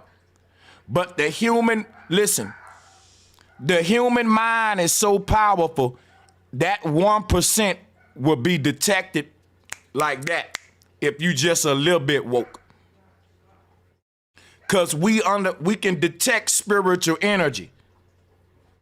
You can if my spirit left my body and an AI took over, niggas would be like, some just ain't right about Sanchez. I think they cloned that nigga. That ain't him in that body. And it'll be acting just like me. But you won't feel the energy. That's cause my soul gone. My soul gone. The AI can act like me, but it can't project emotional energy like me. And make you, when I say you feel me, dog, it can't be felt like me. And we actually notice that. We say, man, yeah, it talk like Gucci. It look like him, you know, to a degree. But it's just something about that nigga. Like, it ain't the old Gucci. Some off. We can never pinpoint it. It's because the essence is gone. The soul is gone. That's what you missing. The AI can't simulate that. So I do think that all of this is some truth to all of this stuff we talk about, and that these people call Israeli, when you say I'm a children of Israel, I'm a Hebrew, these are people from the other side. How were they able to traverse the dimensions with technology that the Hebrews had? The word brew means to stir something. What are they stirring up? Let me show you. I just showed you. I'll show you again. This is brewing. This the witch brew. Hebrew. You know who funding all of this secret technology? The small hats. This is a religious order being carried out by our scientists to harvest the soul of man. When you talk about the witches that's stirring up the witch brew, bro, the stick that they used was a blue bean. This is the true thing about the people from the other side. Because they came here through the fucking portal that they opened up. And that portal is reopening at this time. because they asked about, they got to leave here. Let me share some with you. A couple thousand years ago, the Egyptians and Babylonians created some technology that allowed them to open up portals. Some beings, they allow evil to come into the earth. Listen what I'm saying. There was a time on earth where there was no death. There was no destruction and war. When we start trying to play God, we created some technology that opened up a portal, and that's how Satan got on this earth, y'all. Ever since then, we've been trapped in this place with these beings that are not like us. They are not earth creatures. They are against the earth. They are against nature. Now, the Bible said that their time here is limited. Now, if you look at what's going on now, the portal is opening back up because the knowledge coming back around. And so they trying to reopen the portal. Now, here's what's going. The Mayan even said this. The Mayan said these people would rule the earth for a couple of generations, and after a long count, the portal gonna open back up, and they got to go. And if you look at what's happening right now, that portal is opening back up because you see people waking up to the knowledge. If your mind open, you can feel this shit opening back up with this awakening, this Aquarian energy. And if you can't feel it, far as I'm concerned, you ain't woke. You ain't connected. It's happening, bro. Now check this out. That portal opening back up, and these folks got to leave this earth. They got to leave here. Now guess what they trying to do? Take everybody to hell with them. All of these metaverses, all of these invisible simulated universes that exist, people are gonna be living inside of these universes, literally in the future. Because the people that's on this earth, they only projecting themselves here from a supercomputer that was made by the Babylonians and Egyptians. That's what that golden calf is. It's a quantum computer. It creates the quantum universe, the simulation. We in it right now. The word quantum is the root word of quantity, like a lot of them. That's what I'm telling you about the parallel universe. They exist in quantity. The true universe only exists singular, but that's in quality. It's only one heaven, but it ain't nothing like it, man. It's only one heaven in the middle, but it ain't nothing like it in the universe. Everything outside of that central point is a bunch of parallel universes that exist in a large quantity and amount. It's a lot of them, but they all like the same and full of bullshit and backwards as hell. Upside down, because they are reflections, and the laws in them will be upside down. Backwards. Men, gods that's telling you they giving birth and all like that. Men trying to give birth, women trying. In these other projected universes, things are gonna be flipped. And that's what we see in these worlds.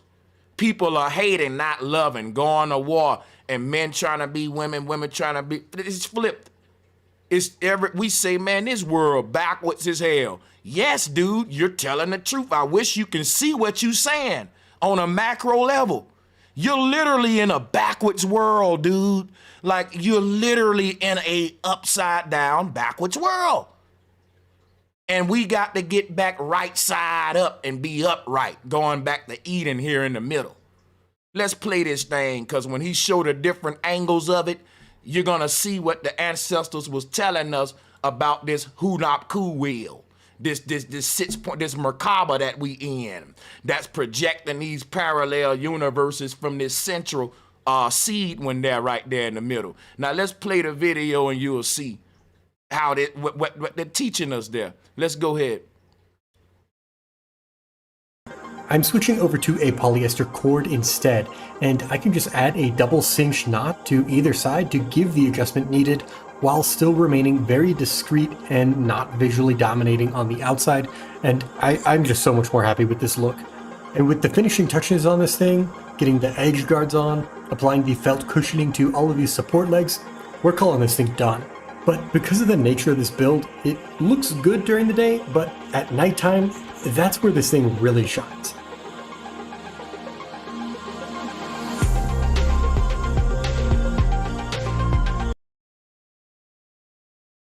Now that's when it gets breathtaking. I want to give a shout out to this dude. He don't know how much his little project mean to me, right? His little video is gonna be in my toolbox for years to come, because what this shows is the nature of parallel universes, how all of them reflects outward from that center one. And it's a very simple concept of projection.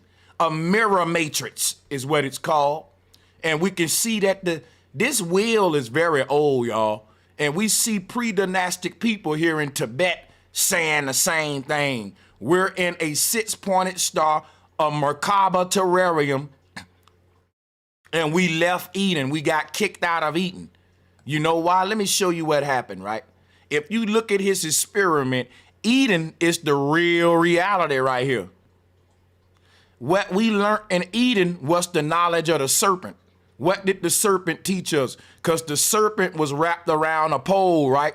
What did the serpent teach us in Eden?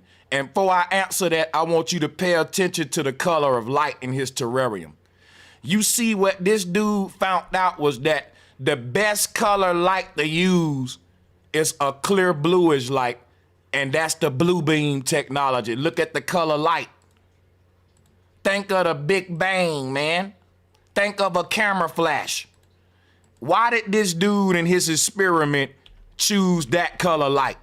Because it took him a while. He experimented with different colors of light, and guess what he found out? This gonna be the best color to go against this dark background. And guess what he found out? The same shit God found out.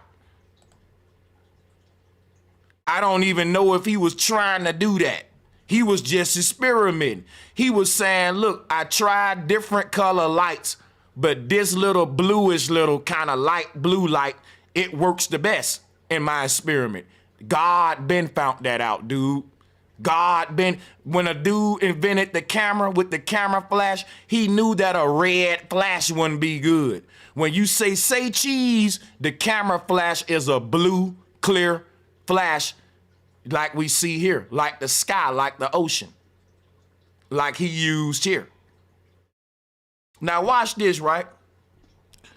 The serpent taught us the knowledge that got us kicked out of Eden. You know what that knowledge was? Portaling technology. Check it out. Here go the serpent. I'm showing you the serpent. Here he go right here. You see him wrapped around that stick? Let me show you Mercury with his caduceus. He flying through the damn heavens with that staff. This is what's allowing Mercury to take flight in the sky. Look at what he holding. That's the fucking blue beam. That's the exact stick that Moses held up. Watch this. And how was Moses able to split the sea? With that little stick. That stick allowed him to pierce through the heavens. That is not no liquid water. That's telling you he opening up the sky vault, the portal to the sky, to heaven. Look at the staff that he's holding. The people on earth have wisened up to the level on earth where we now got the science and technology to reverse engineer the God rod. That's what I call it.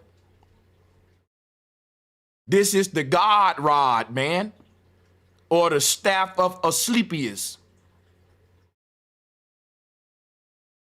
This is what Adam and Eve learned that got them kicked out of Eden. Everybody you see holding this, they are fucking gypsies, like Mercury. Mercury holding one of them. Now guess what? Mercury is a gypsy god. He go around the universe spreading a message. Ain't that's what these colonialists do? They go around the world with their Christianity message. They don't have a home. They just gypsies spreading they fucking indoctrination around the world. Listen, y'all, these folks started the Columbus. Listen, they said Columbus discovered all of the known world, and then his fleets went on to discover new worlds. Not new continents, new worlds. Go read it. The age of exploration never ended. The explorers just fucking vanished. The explorers all had vanished. They just vanished. The age of exploration never ended. Once those colonialists colonized the whole world, they then started to continue the age of exploration in our minds. They left the earth and started to conquer universes inside of us. They call themselves people from the other side. They're able to pierce through the ether with the serpent knowledge and travel back and forth through these parallel universes. And everybody is their own universe. Everybody got their own base universe, and then we got a safe haven. They are starting to infiltrate those worlds. The religious crusades didn't stop on land. They continued on for the spirituality of man. The religious crusades didn't stop when they conquered all the lands on the earth. They didn't went around trying to conquer the hearts of every man. Don't it say that in the Bible? Don't it say that they God want every man's hearts, that they fishermen for the hearts of man? What is your damn heart? What is your heart? Look, this is what your heart is. Your heart is your electromagnetic field. And if they fishing for your heart, they trying to turn you to pop smoke. If they fishing for your heart, it ain't a good thing. Oh my God! I don't know what that come from. That must be a late trigger. But yeah. So check this out, right? These are fucking spiritual pirates. That means these dudes are traveling through the sky vaults to harvest souls in other universes. And now that we waking up to this shit, we realizing they already conquered this universe and it wasn't theirs. They're not even from this earth. They call themselves people from the other side. You know why? They are the Anunnaki, man. They are the royal lineage of the pharaohs and royal bloodlines that took over the earth with this technology. What I'm telling you is this. Where did the pharaoh come from? Where did the royal families come from? Don't nobody know their history. We can't trace the history of their wealth back to a Poe family.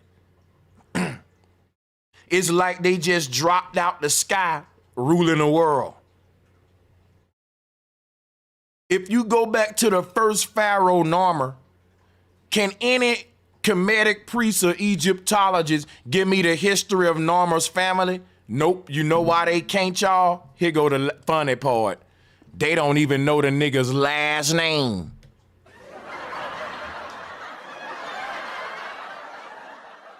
You can't look up the history of a nigga's family tree without his last name.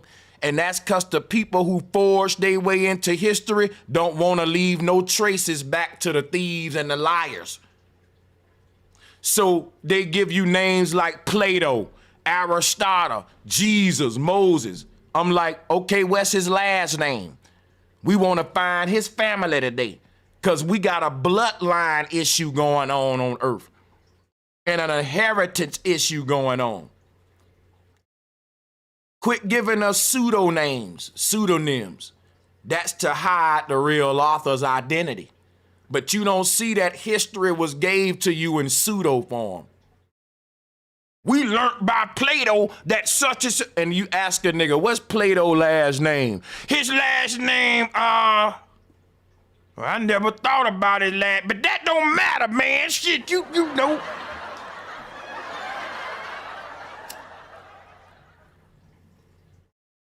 You cherry picking, you dancing, that's a red herring.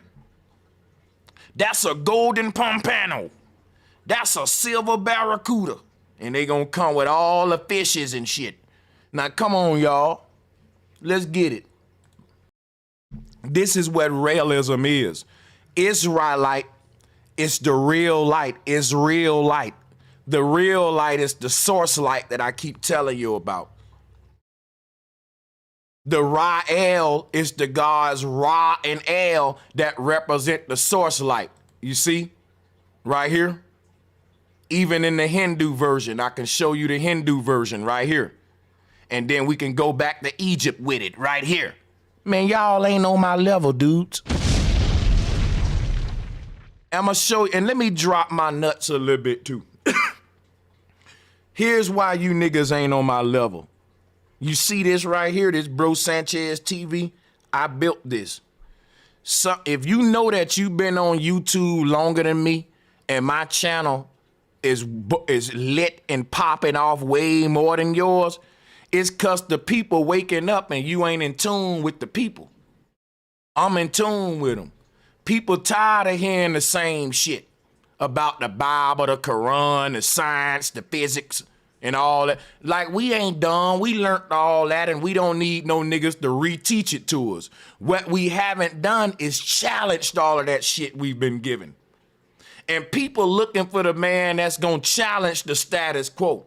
The man that's gonna come with an alternative explanation. If you only gonna repeat shit that we already heard and confirm shit we already heard, how you doing something new? And if you repeat some old shit, how you leading us forward? Go sit down somewhere, man. This is the breath of fresh air over here, cause I'm doing it my way. Folks want to see a nigga take charge and break the rules and do it his way and get out the box and open up minds and totally kick ass out here with the knowledge, with passion. Not a bunch of niggas with a bunch of libraries and books behind them that they still, I don't care how many books you read, this energy that you see coming out of me, you can't read this out of a book, dude. It's some energy that your people need you to project up out of your body, black man, that ain't no book can teach you how to do it. This ain't gonna come out of you till you put them damn Bibles down, put them Qurans down, put your physics books down, nigga. Go outside and open up your eyes. Fuck, close all the books and open your eyes outside. Let's reconnect with nature.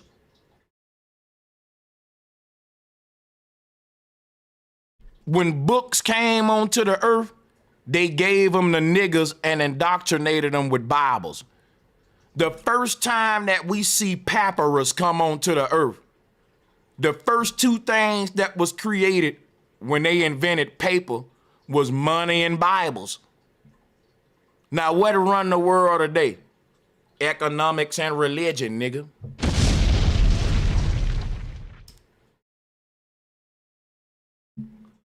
When man invented paper, the first thing he did with the paper was start creating dollars and Bibles.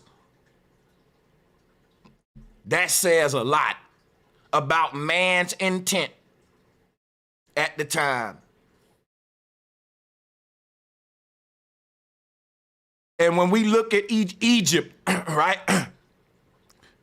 Egypt are the ones who invented paper. And what do we see coming up out of Egypt? Religions and money, taxes. Worship, religious cultures and worship come out of Egypt. All of the world religions basically come up out of Samaria, Egypt, Acadia, Babylon, Mesopotamia.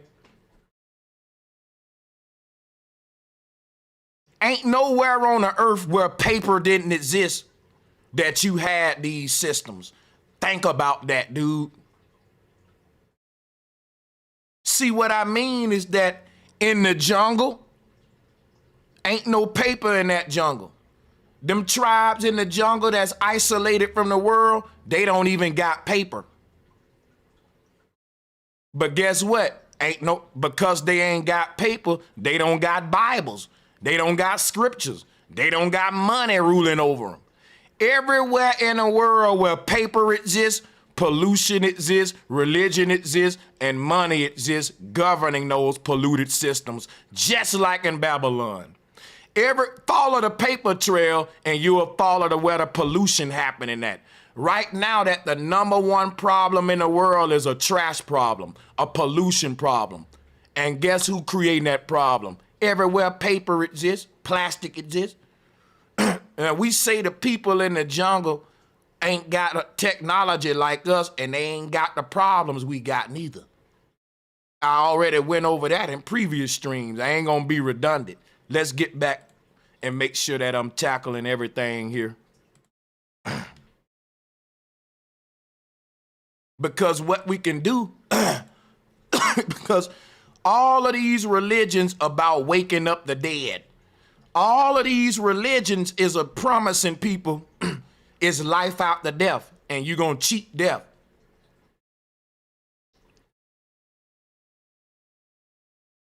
And then we see the scientists come and pull that off. People, our scientists today ain't doing nothing new. Look at this image. This image I'm showing you is a small image that's showing you the avatar hologram technology that's gonna make us immortals within the next 100 years. Now let me show you something that's deep about this, because we finna go deep. When they told you Buddha was wrapped up in a serpent, that lets you know that the ancients already made this mistake that we making. All of these symbols in the religion are basically showing us that everything we doing on the earth, the ancestors already been there, done that. Look at this. They tell stories about Buddha falling asleep and being wrapped up in a snake. What do you think this image is? Here go the snake that's wrapping up Buddha. Here go the big old belt that Santa Claus got on. I can show you pictures right now of celebrities, right? Let me pull these things up real quick.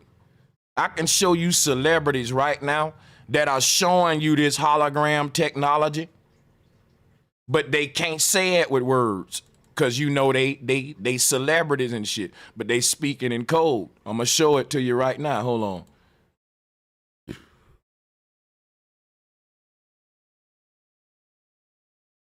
Because Michael Jackson, one of them. Hold on just a minute.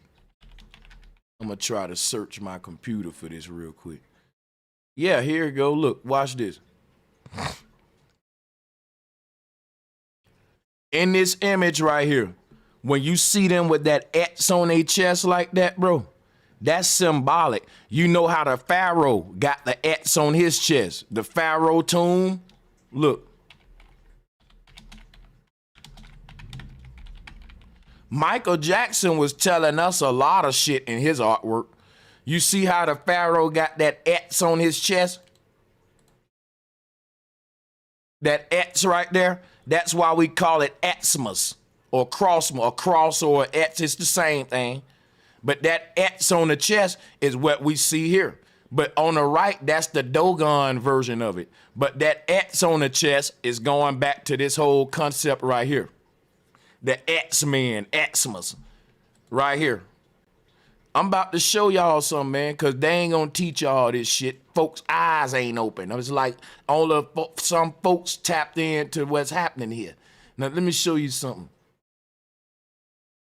The X on the chest. Here is what they reverse engineering. The way that this light matrix manifests your body as a hologram in this world is by recycling itself like we see here. You got a triangle that's recycling its energy clockwise going upward, for example, around and around and around, like the recycle symbol, right? A triangle represents recycle. All right, let's just go ahead and get that on the table. Now, if you look in the middle of this recycle symbol, you can see a 6-pointed star, can't you? It's a fractal code. They call that a ninja star. You know, because I deal with symbolism so much, I like to stunt from time to time. That's all. Now, now most of y'all can see the 6-pointed star in the middle of the recycle symbol, because what recycles us is the Merkaba. The Merkaba. Now, this 6-pointed star and this recycle symbol, let's compare that to something called a Celtic knot. Yeah, brother Sanchez be doing a lot of research in that, right? Yeah. Let's go into it. You see this symbol here? Compare that to this symbol here. The ancient people already had all these symbols and created this world before. That's what I'm showing you. We ain't doing nothing new. When a nigga think he's scientific and he's saying, yeah, this is something, we ain't in the old world no more. This the new world. We in the future. We fancy. We futuristic. Nigga, ain't that new under the sun, nigga. Ain't no future, nigga. You just in a continuum loop where whenever we think we in the future, we arrive back at the technology of the past. Every generation in their time achieved a threshold of technology, and you can't go no higher than that threshold in this realm. And that knowledge is how to open up a stargate, how to cheat death, electromagnetic. There is no higher knowledge in this realm. Outside of this realm, yeah, that's higher knowledge. But that's why it's a threshold. It's a threshold. This kindergarten. This is where people learn how to pierce a little hole out of the sky. This is where the worm learned how to eat his way out the apple. That's why they call him the eater or the ether. And they symbolized him as an Ouroboros serpent eating its own tail. That's the Kundalini serpent. Boy, these niggas ain't ready for you, boy. Please like and share the video. And Niggas don't ain't forget ready to for me. subscribe and hit the notification bell. Be sure to select all. Y'all niggas is not this deep, nigga. And this is not no up north nigga. I'm from the country nigga from the south. Breaking down all the spiritual science and shit. Ain't no nigga in a 5% nation, ain't no nigga in a New Wapian, the more shit, any of them costume groups up there, nigga, can fuck with your boy. Yes, 2023 is called Drop Your Balls year on them niggas, Sanchez.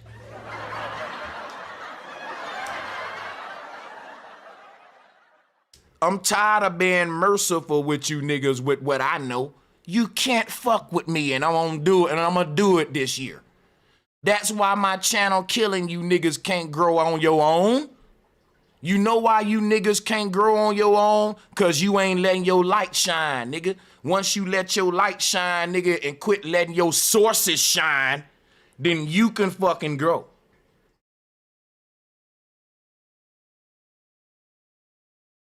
Niggas, I ain't got no source to punch you to, nigga. This is my work, my reach. This is BROSANCHEZTV. If I was a New Wapian, that shit'll be New Wapian TV, where I'm just only going with Malachi York as a source, and I can't go outside of my teacher Malachi. Nigga, I'm free. I can be me. I ain't in no brotherhood, ain't no group got me. I can say, and because of that, I can express my unique energy.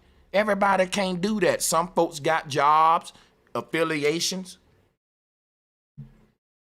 And that's why niggas that's Masons all act the same. Niggas in religious groups all act the same. Ain't no uniqueness among cults. Because the cult is against the concept of you having a uniqueness. Modern science is a cult. The moment you think for yourself and try to be unique and say, well, we say there's more than one way to skin a cat. And science ain't always got it right. Hey, he may have a better idea. Any other idea challenge science is a pseudo idea. Because a nigga gonna say, where the scientific sources? That's saying you can't think for yourself. You need to show me the white man that said that, or some man other than you that wrote that, in order for me to validate it. Because the mind is a source of information, is it not? If my mind is a source of information, that means I can debate a person with my own thoughts. Now, if I don't think for myself like a Christian, I'm going to come up with a Bible. I'm going to show up with a book to read from, to give me something to say to you. I don't need that. I can come out, whatever you say. Even if you got an Einstein book, then I'll debate Einstein and make him look stupid. Your mind is more powerful than any goddamn thing in front of you, man. And when niggas get on that level, then they'll realize why I never joined Alpha Phi Alpha, Freemasonry. Any nigga joining these groups, initiated in these little groups, is a damn sellout. It shows a lot that you can't stand alone, nigga. You don't like being unique, nigga. Everybody wanna be rappers. Everybody want to be singers, dealers, brotherhood niggas, masons, fraternity niggas. Don't nobody want to be a loner. Now, the best thing that you can be in this world is a L-O-N-E-R, nigga. The best thing you can be is a loner. And if you excel at learning how to be by yourself, ain't nothing can stop you after that. But if you can't even just be alone with yourself, then everything you put around you to battle that alone feeling is just gonna keep you from being you. Until you willing to be who you is and be alone in the dark and express the energy that you expressing when you alone in the light, then you ain't yourself. You ain't tapped into your unique spirit. That's why you ain't popping off. Because when you start talking, it's like niggas falling asleep. Like when a pastor go to read from the Bible and y'all go to pulling out these books and talking this equation shit. I can take you in the jungle to a shaman, and that nigga ain't got no library in that jungle. He got a bone in his nose and he got a staff in his hand, and he can tell you more about this universe than any scientist in America can. Our scientists are baffled about how much a nigga in a jungle know about the universe, and he don't got libraries and telescopes. When they first came in contact with the Dogon tribe in the jungle, the damn white men were so amazed at the Dogon that they started enslaving them to help them build technology. That's how you get the story of Santa Claus with the little elves helping him build the toys. Go read the shit. St. Patrick almost made the pygmy go extinct. They almost, nigga, the pygmy went through a point of slavery that almost made them go extinct. It ain't even a lot of dwarf people walking the earth to this day. And at one point, the dwarf people were just as plentiful as us. They don't talk about the pygmy massacres and extermination. The fucking pygmy, the dwarf people on the earth were always said to be the holders of the knowledge. And goddammit, when they went interviewing the Dogon and pygmy people, they was amazed at what was coming out of these folks' mouth, and that these folks didn't have no equipment. They didn't have tellers. They didn't have nothing. How did they know?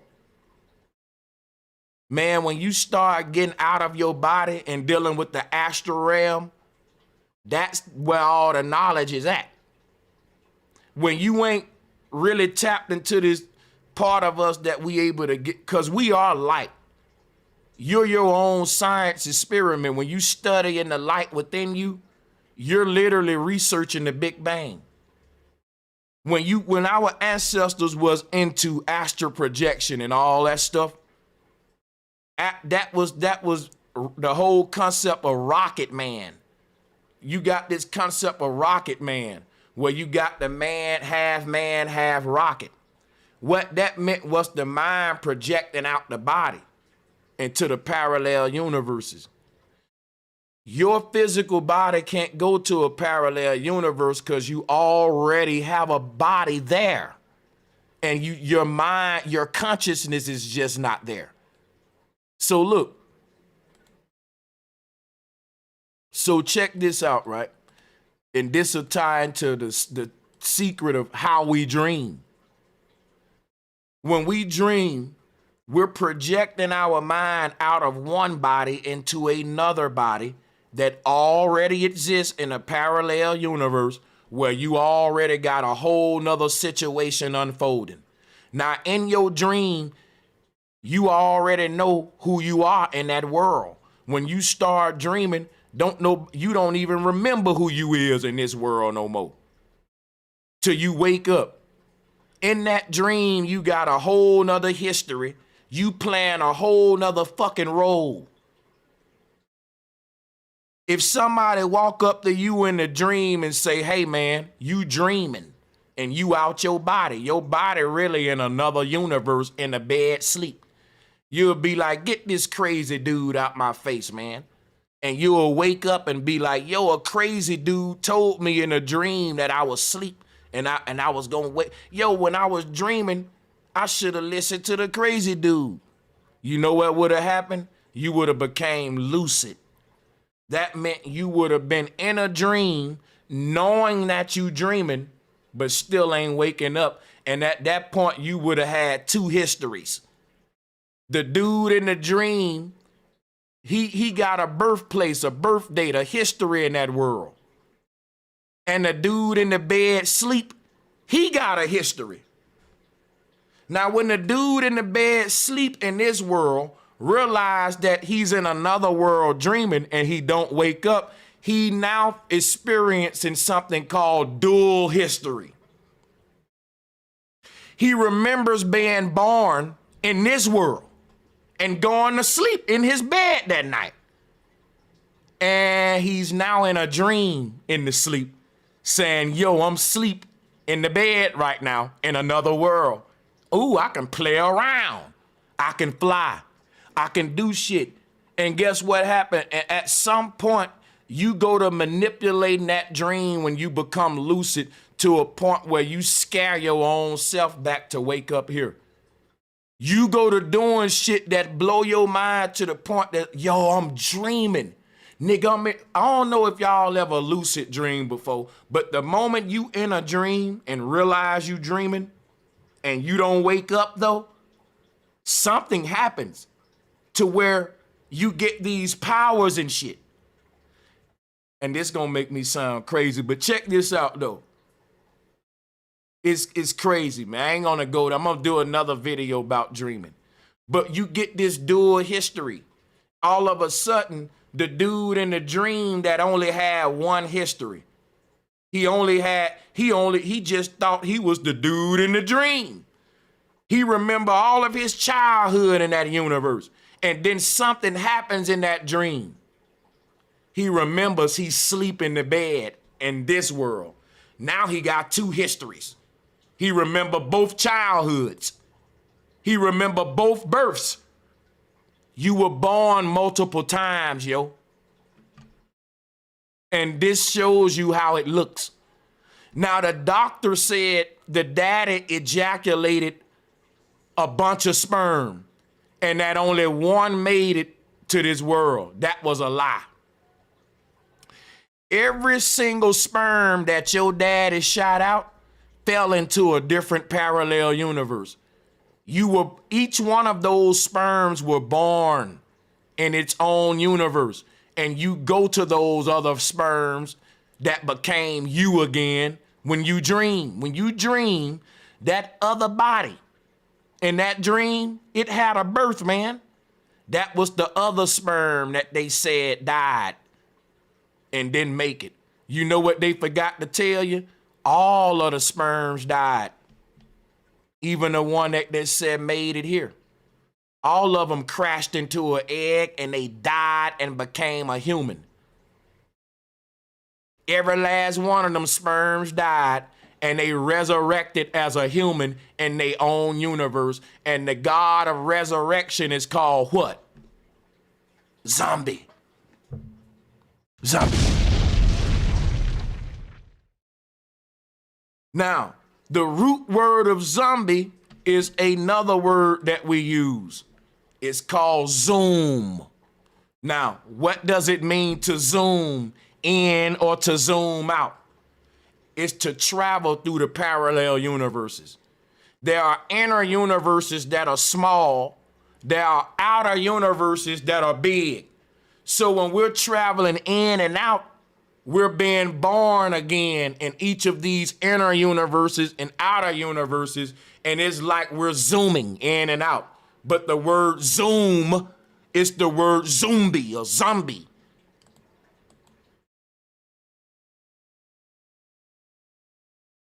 So the etymology breaks this down and show you the history of the words that we're using for this.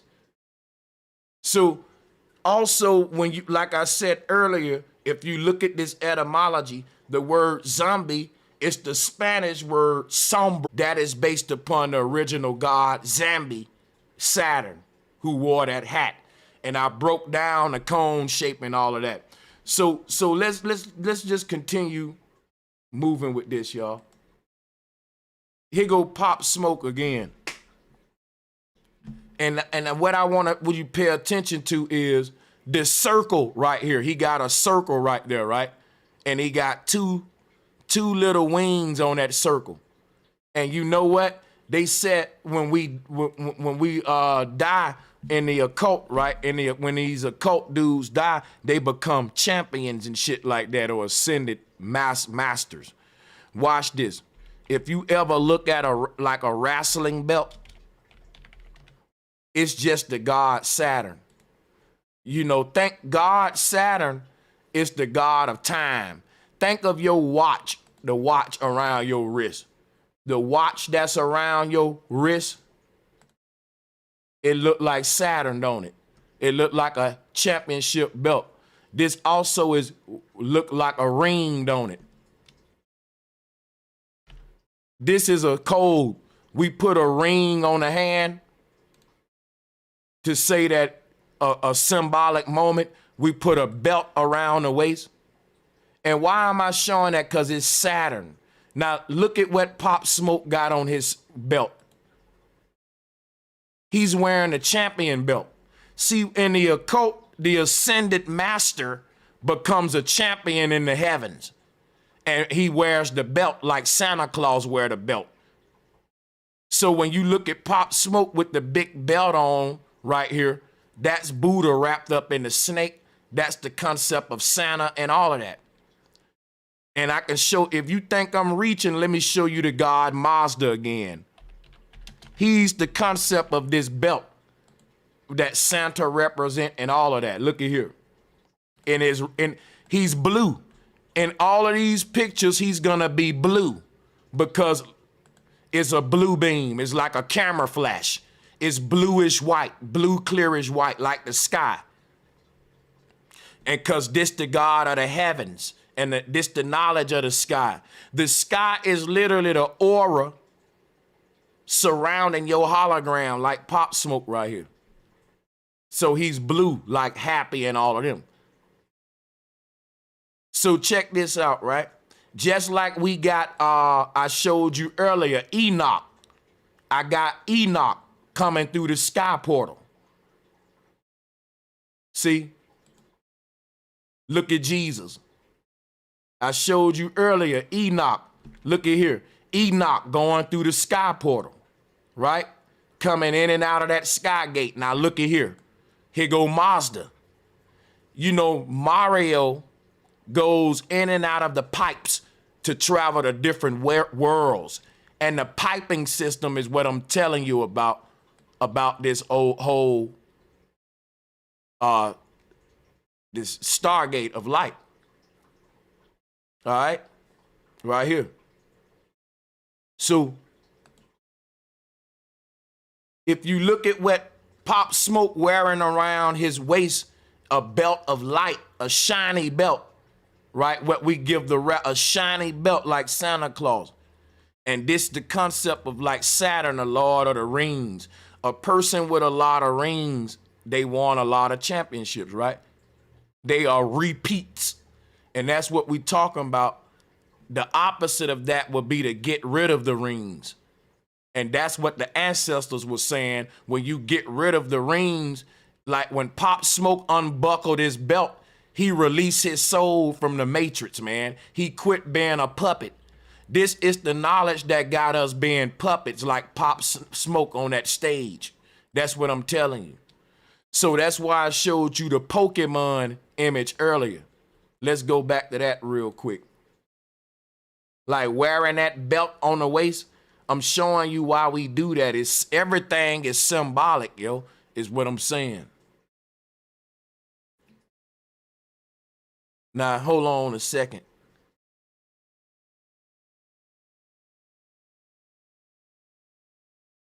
Let's go back to this. What happens is when Pop Smoke take that belt off, he gonna free his soul from the hologram and unleash the beast like we see here and beam me up out of the pineal gland. This is the tefillin. Remember, I showed you the tefillin on the forehead. When that tefillin opens up, the light beams out like Cyclops. This is the knowledge of Raelism, or being an Israelian, an alien. We all are aliens. That's just dealing with the concept of being interdimensional. A person that can leave this world and come back. They ain't just an earthling. You ain't just an earth creature. You now a creature that can go to different planets. That's just saying an alien. But that is us another word for God. You can rearrange the word alien to spell the word lane, which is why I was telling you earlier that a lane is what? When I told you we're in hell, we're in hall. What does it mean though to be in hall, the great hall of Osiris? This is what it means right here. It means to be inside of the false light. That light is creating a hallway. It's creating a hallway or a beam portal or a wormhole right there, you see? So hell is literally you being held down by this whole projection of light. And until you do what you got to do in the middle of that circle, you can't be beamed back up. You got to ascend, you got to become light and tap into that part of yourself that controls this ship, or you just stuck. That's what being held is, stuck. And you can't leave. This is what's holding us down. A hull, what is a hull? A hull is a shell around the body. Now what that hull is, that's the fucking cube, the light matrix, the aura, the fires of hell that we burning in. You were born, burn in the hell. It looks like a hill. When they say we're in hell, look at what hell is. It's a hill of light. Hell is a hill. Hell is a hole. Hell is a hall. Hell is a hole. Literally. Holographic holding place for the soul.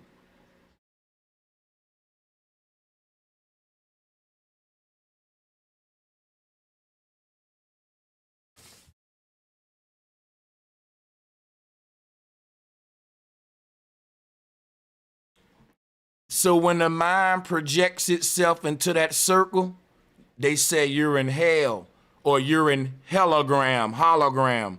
The word, this is the holy knowledge or the helios knowledge,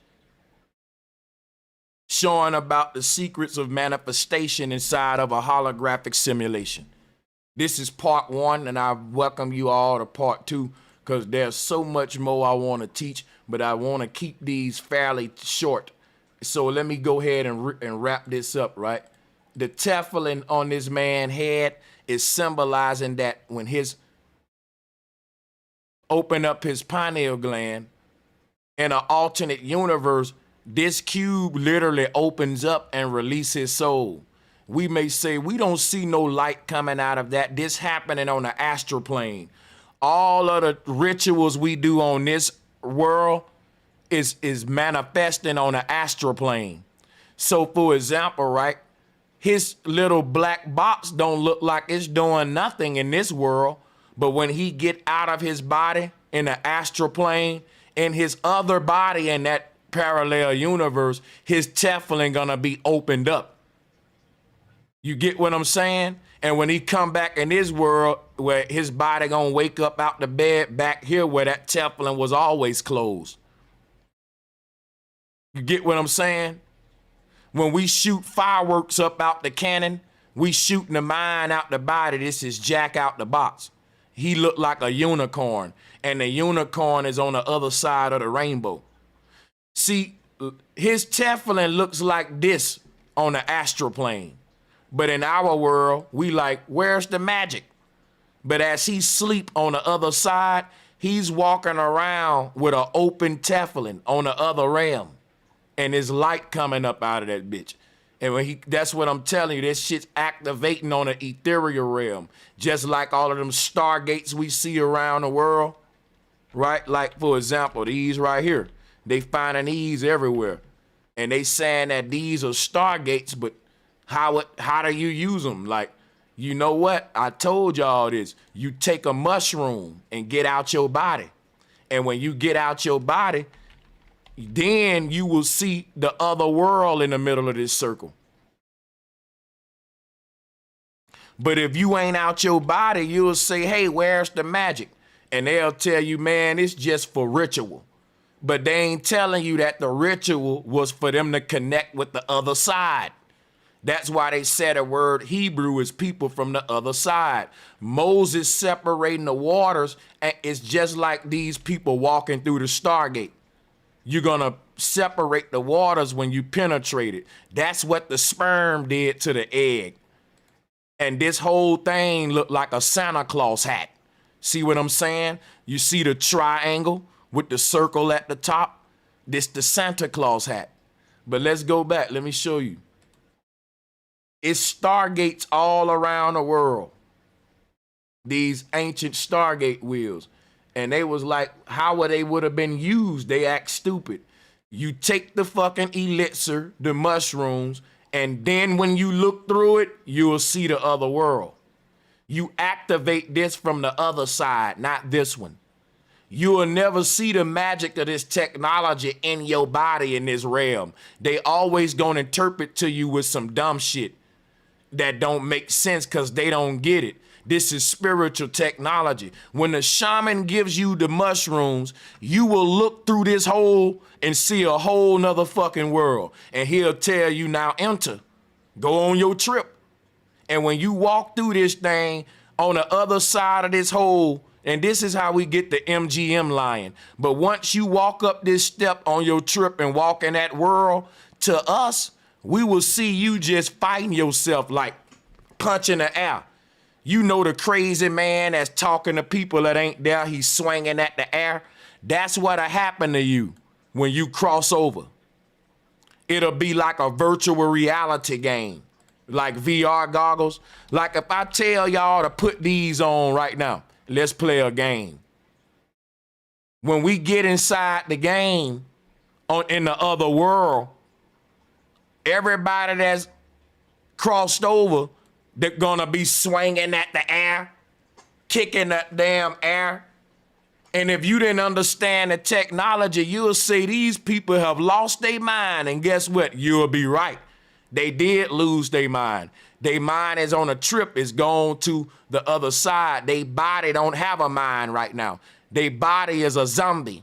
This is why it's moving around like this, knocking shit over. But this was virtual reality technology, out of body and ascension technology before they turned it into Raelism and made it a cult. We just now getting back into VR when this was the knowledge of the ancestors. They had achieved these heights of technology, but they got us think, ain't no way they knew about this. That's black. How you think we just so smarter than everybody? This earth been here for hundreds of trillions of years, and you think we just found out a goddamn Nintendo nigga in our time? A a computer? A calculator? You find out that these folks ain't doing that but reverse engineering everybody else. Technology from the past. So this is ancient virtual reality tech, but the virtual realities are literally parallel universes. And we created the first forms of technology that allow us to do that. And it was with mushrooms and herbs, witch brew, ambrosias, elixirs. And when you drunk it, it was a drug. It drugged the mind out the body. That was the reason for drugs, to drag you out the body. But we started relying on the drugs, and we didn't know how to do it without the drugs. And so there was revolutions even back in the day for us to go back to the natural way of doing it. But we never listened to that. We still getting more and more technical with it. Drugs and ambrosias, elixirs, these were the first forms of out-of-body technology, man. And like I said, when you took the brew, then it would activate the Stargate, because this wheel is a ritual in this realm that is interacting with the subconscious on another realm. What activated this ancient technology was your own soul once it crossed over. So once you got out the body, because this is what's happening in us. We're exploring the different multiverses within itself. That's why I kept showing you, and we're going to go back to the video, right? This video. Because if you look at his whole, that infinity terrarium is inside of a giant Merkaba. It's inside of a big one of these. And that's what I'm saying about you. All of these parallel universes are within you. And in each of them universes is everybody else that you see. So we still gonna be with you. It ain't like you alone. Like when you dream, you going into these different universes, but these portals are within you. And it connects you to everybody else, just like a video game. Just like if we all playing Call of Duty online, like I was explaining earlier.